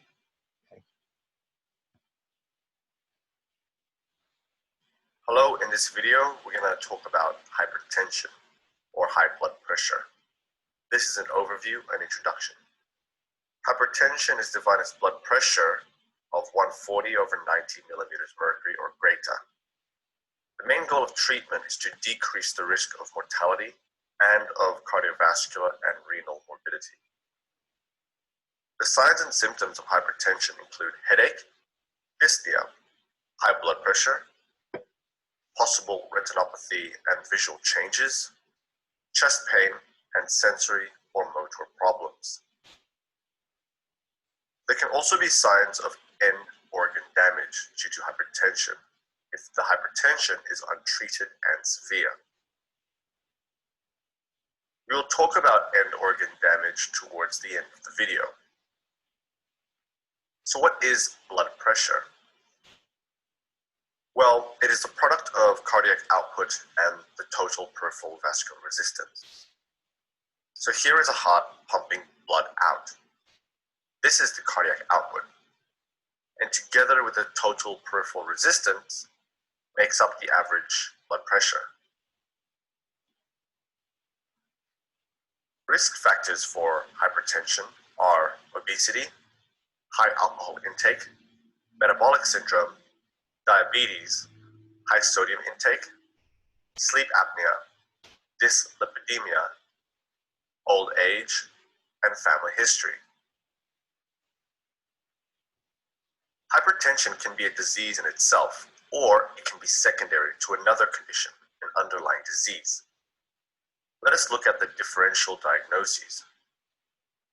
Hypertension can be categorized as primary, also known as essential hypertension, or secondary hypertension, which is hypertension as a result of an underlying, often reversible cause. Primary hypertension is basically genetics and lifestyle. Secondary causes of hypertension include coarctation of the aorta, pheochromocytoma, hyperaldosteronism, Cushing syndrome, renal artery stenosis, chronic kidney disease, polycystic kidney disease, nephritic and nephrotic syndrome, obstructive uropathy, hyperthyroidism, and hyperparathyroidism. There's also sleep apnea, chronic alcohol use of oral contraceptives, non-steroidal anti-inflammatory drugs, illicit drugs such as cocaine or methamphetamine, and preeclampsia in females. So those, again, were some causes of secondary hypertension. The pathological vascular changes that occur in hypertension occur slowly. Normal vessels have good blood flow.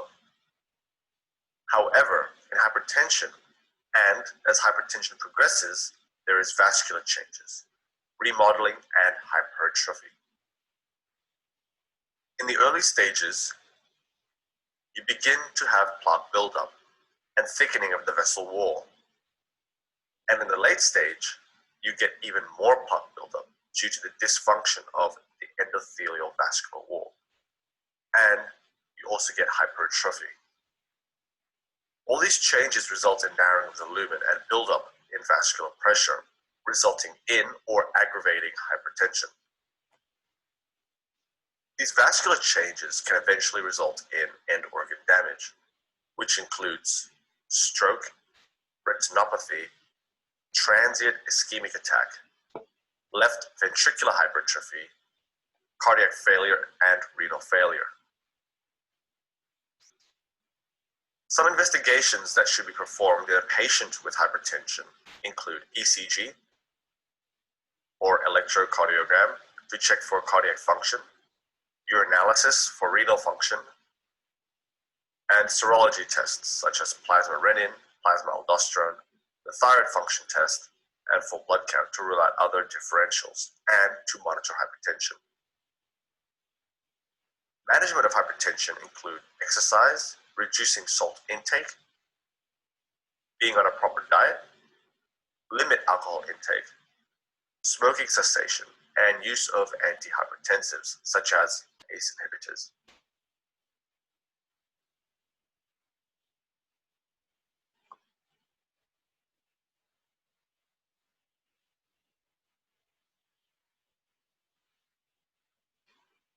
So this is something that you want to take special note of, right? Your blood pressure is something you can do at home, or you can do usually at your local pharmacy. They have blood pressure machines. You need to take your blood pressure under several different circumstances and multiple times in order to get an average that you can trust, okay? And the recommendation is obviously going to be of the modifiable factors, right? Diet and exercise. So those are the basic layouts, right? The diagnosis of hypertension. Now you might wonder up here, what do these numbers mean, right? This is called the systolic pressure, and this is the diastolic pressure, okay? The systolic pressure is the pressure in the blood vessels when the heart is squeezing, and the diastolic pressure is the pressure in the blood vessels when the heart is relaxing, okay? So the top number is always going to be bigger than the bottom number is, okay? We've talked about the risk factors, okay? Some of the ones you may be less familiar with, hyperlipidemia is just a term meaning high fat in the blood, and that could be the result of things like familial hypercholesteremia, that inherited disorder we talked about. High sodium intake is a risk factor because the sodium in the blood can draw water into the blood and increase the blood volume and the blood pressure. Low potassium intake, excessive alcohol consumption, again, because of the calorie component here. Stress and aging, and African-American race are high incidence. And again, a lot of that is genetic, okay? Women's risk increases after menopause, and that's primarily because of the loss of estrogen production, okay? Therapeutic nutrition approach, okay, called DASH, proven to lower blood pressure and cholesterol, is to decrease sodium intake to 2,300 milligrams a day and eventually down to 1,500 milligrams. Lower the intake of pretzels, canned soup, and processed foods. They all have high salt. Add low-fat dairy to promote calcium intake and include fruits and vegetables, which are high in potassium. Want to limit the alcohol. Encourage you to read the labels in order to make the appropriate food choices. The label is required by federal law to include calories per serving and the amount of fat that comes from saturated fat, unsaturated fat. It has to include the protein content, okay, and the sodium content. Again, changes you want to make: exercise, weight loss, and smoking cessation, right? That just means stop smoking. The exercise and the weight loss are kind of a hand-in-hand situation. You want to do both at the same time, right? It's very hard to lose weight just by dieting or just by exercise, okay? So doing both is going to accelerate your weight loss and get you in to a healthy range. You can see some examples of publications that address this, okay? Mediterranean diet, the TLC diet, all with the idea of cutting the fat and cholesterol, right? Increasing the protein and the fiber, okay? And again, important to note that you want to make sure and include exercise in this. Let's look at heart failure.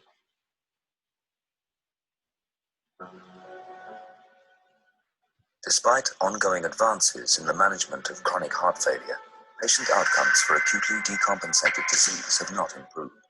Across Canada, patients hospitalized for heart failure continue to suffer frequent complications, and 16.5% die during their initial hospitalization.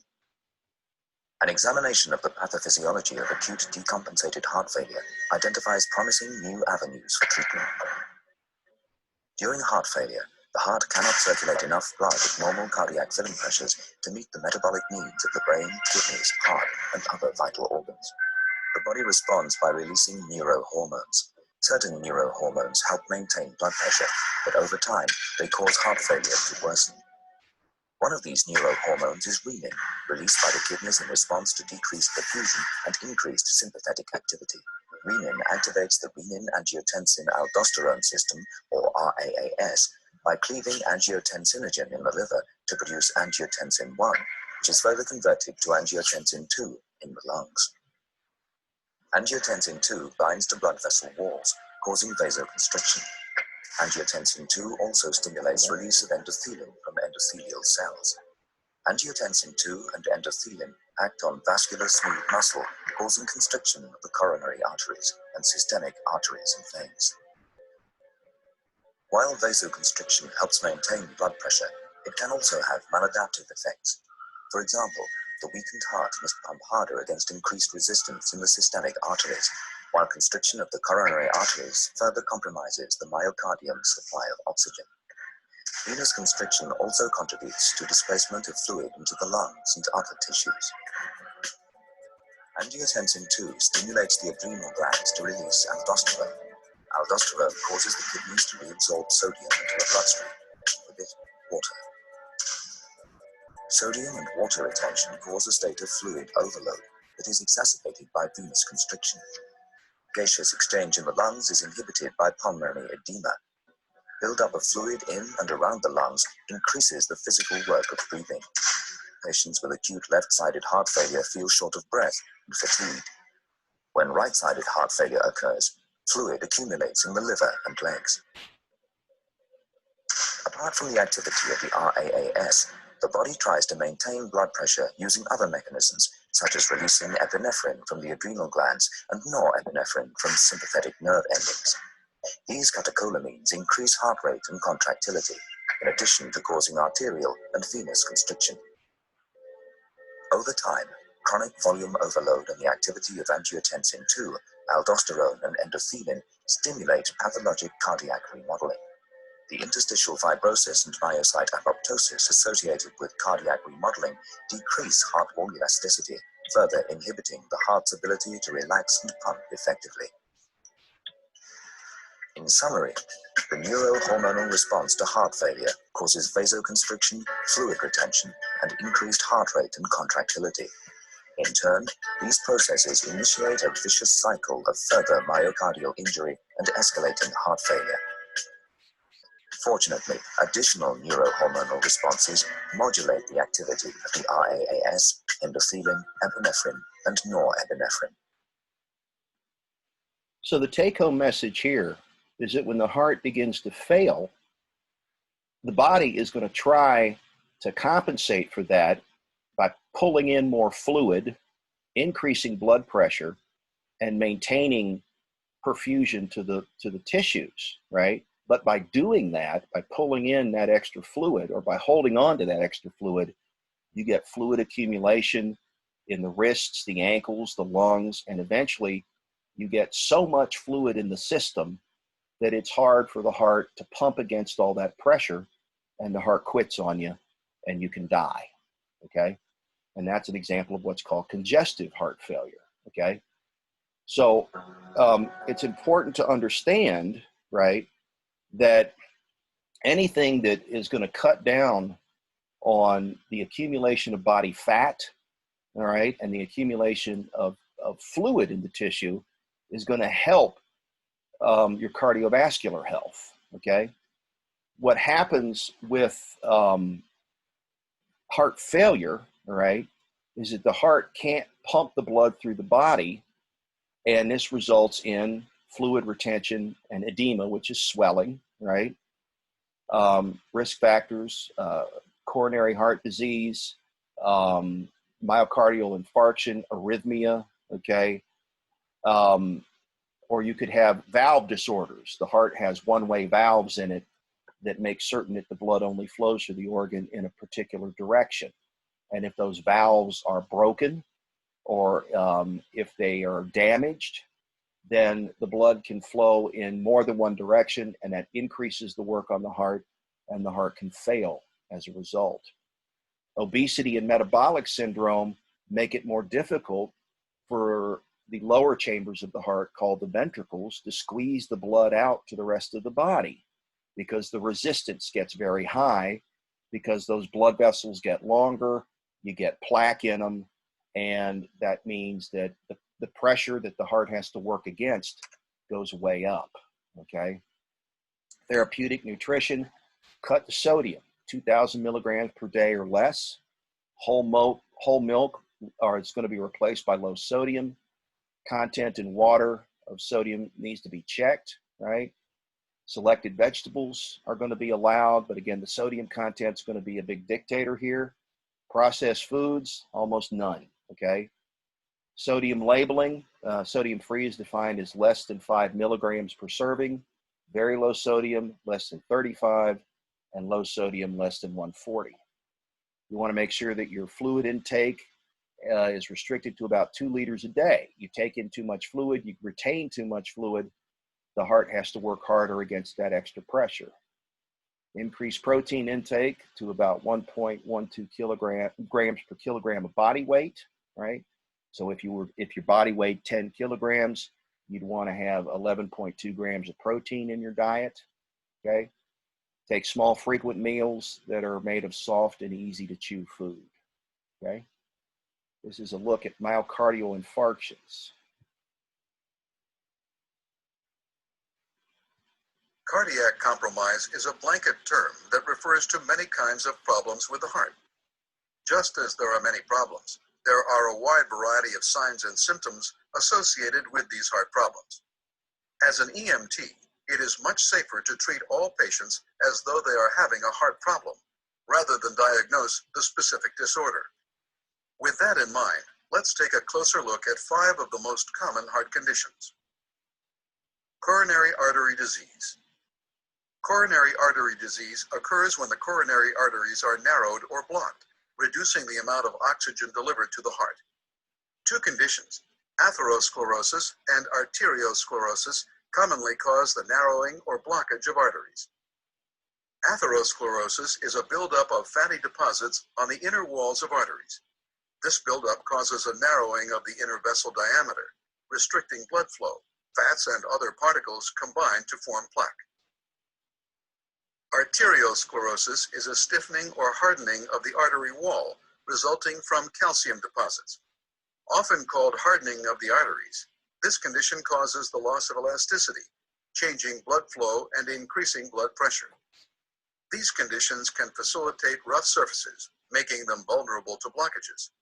A large thrombus can cause an occlusion, or it may break loose to become an embolism and form blockages elsewhere. When blockage occurs, tissues may die, and in certain cases, this can be fatal. Acute myocardial infarction. Acute myocardial infarction occurs when a portion of the myocardium, heart muscle, dies as a result of oxygen starvation. The dead area can no longer pump. This can lead to cardiac arrest, shock, pulmonary edema, or congestive heart failure. In some cases, heart attack patients suffer cardiac rupture as the dead tissue area of the heart muscle bursts open. Medications called thrombolytics dissolve clots that block coronary arteries. Other patients receive an angioplasty, a balloon device to open the arteries. Aneurysms. Weak spots that dilate are known as aneurysms. When a weakened artery bursts, rapid internal bleeding occurs and tissues beyond the rupture can be damaged. A rupture of an artery within the brain can result in a severe stroke. If a major artery ruptures, death from shock can occur. Arrhythmia. A malfunction of the heart's electrical system will generally result in an arrhythmia. Electrical disturbances within the heart result in arrhythmias, including bradycardia, abnormally slow, less than 60 beats per minute, tachycardia, greater than 100 beats per minute, or rhythms that are present when there is no pulse, including ventricular fibrillation, ventricular tachycardia, pulseless electrical activity, and asystole. Congestive heart failure, CHF. Congestive heart failure, CHF, is a condition of excessive fluid buildup in the lungs and other organs because of inadequate pumping of the heart or a failure of the lungs to function properly. Congestive heart failure can be caused by diseased heart valves, hypertension, or some form of obstructive pulmonary disease. The symptoms of CHF may include tachycardia, shortness of breath, elevated blood pressure, cyanosis, profuse sweating, cool and clammy skin, pulmonary edema, pedal edema, or the coughing up of frothy white or pink sputum. Late signs include engorged pulsating neck veins or enlarged liver and spleen with abdominal distension.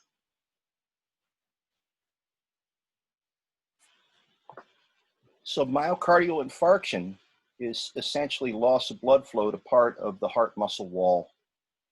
Atherosclerosis can contribute to this because you can block the coronary artery and then the blood can't get to the heart, and then that part of the muscle dies and is replaced by scar tissue.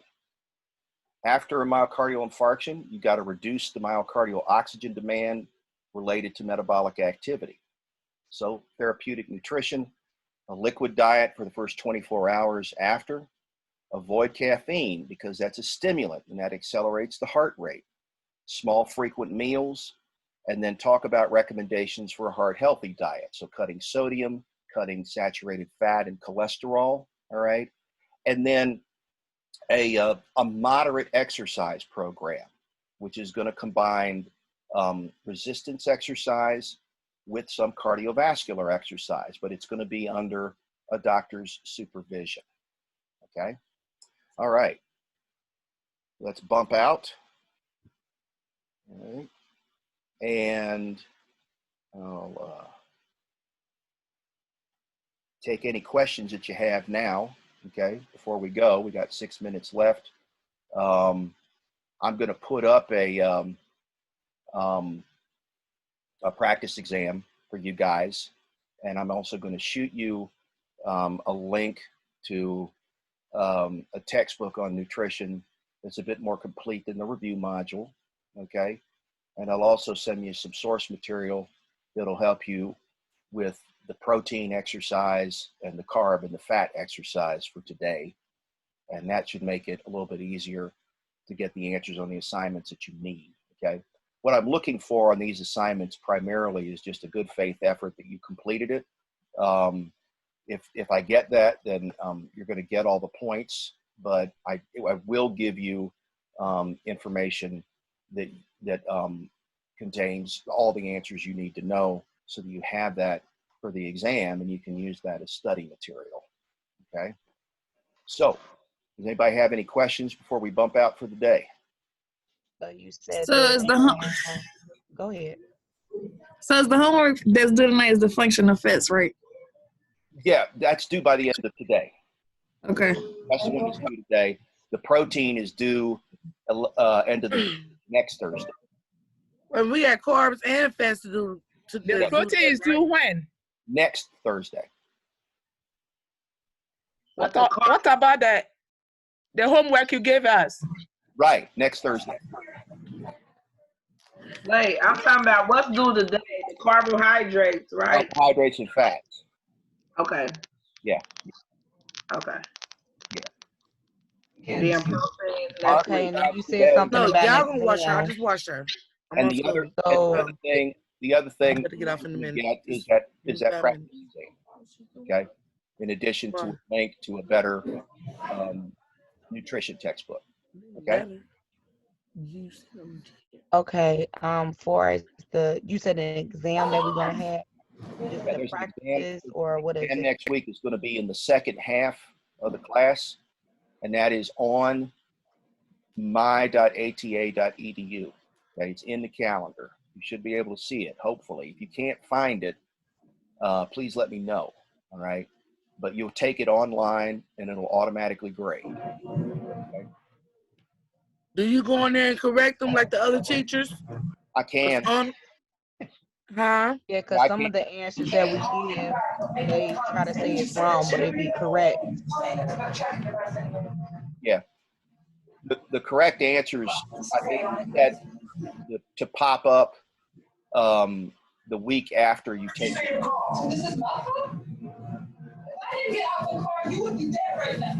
Okay, I'm a little lost. Okay, you're gonna take.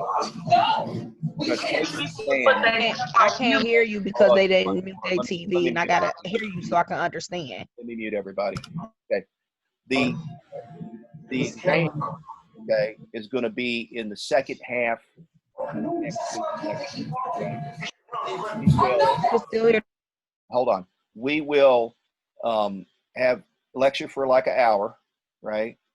And then we'll have a little bit of review, and then you'll take the exam online on my.ata.edu, okay? And when you're done with that, you just bump out. Okay, you're all finished. The exam automatically grades, and then the answers should post usually a couple of days after everybody takes the exam, okay? And then you can see what you got right and what you missed. And then that'll point you to where the information is in your notes and in your textbook and in the podcasts, okay? All right. Any other questions before we go? We all good? No, we aren't good. I'm not good. What do you need? All that I want to know, the way you present your question is very difficult for me to get the answers. So the answers are provided in the notes and in the podcasts and also in the textbook, okay? So you have to draw on all three of those in order to find the information. And what I'm going to do is provide you an additional source so that you've got more information to draw from, because apparently the review book is inadequate, okay? And the review book was not my choice. The review book was assigned by the college. Any other questions? Oh, I would say what's the review book, but okay, so the nutrition book. Okay, you saying that it's on the podcast. On the podcast, I was on there yesterday. I listened to that video for 6 hours. Mm-hmm. It's very hard to figure out some of them answers, especially in the notes. It be in the notes. Like I was just scrolling past, just scrolling each one. It's like mixed in there. I'll show you. We just gonna all link up. We gotta try to link up so we can all get the understanding. I don't know. Whoever linking up, please call my phone. Yes, please do. I'm available. I'm available after 3 o'clock. At 3 o'clock, I will have transportation and everything. I'm available. I didn't even know. What's your phone number? We put it in the group chat. In the group. All the phone numbers in the group. So whoever is did you put your number in the chat? No. Where is it that it was a podcast, Kiana? Click on the chat. He's talking about this. This is what he called podcast. The lecture. It was the lecture is the podcast. Oh, okay.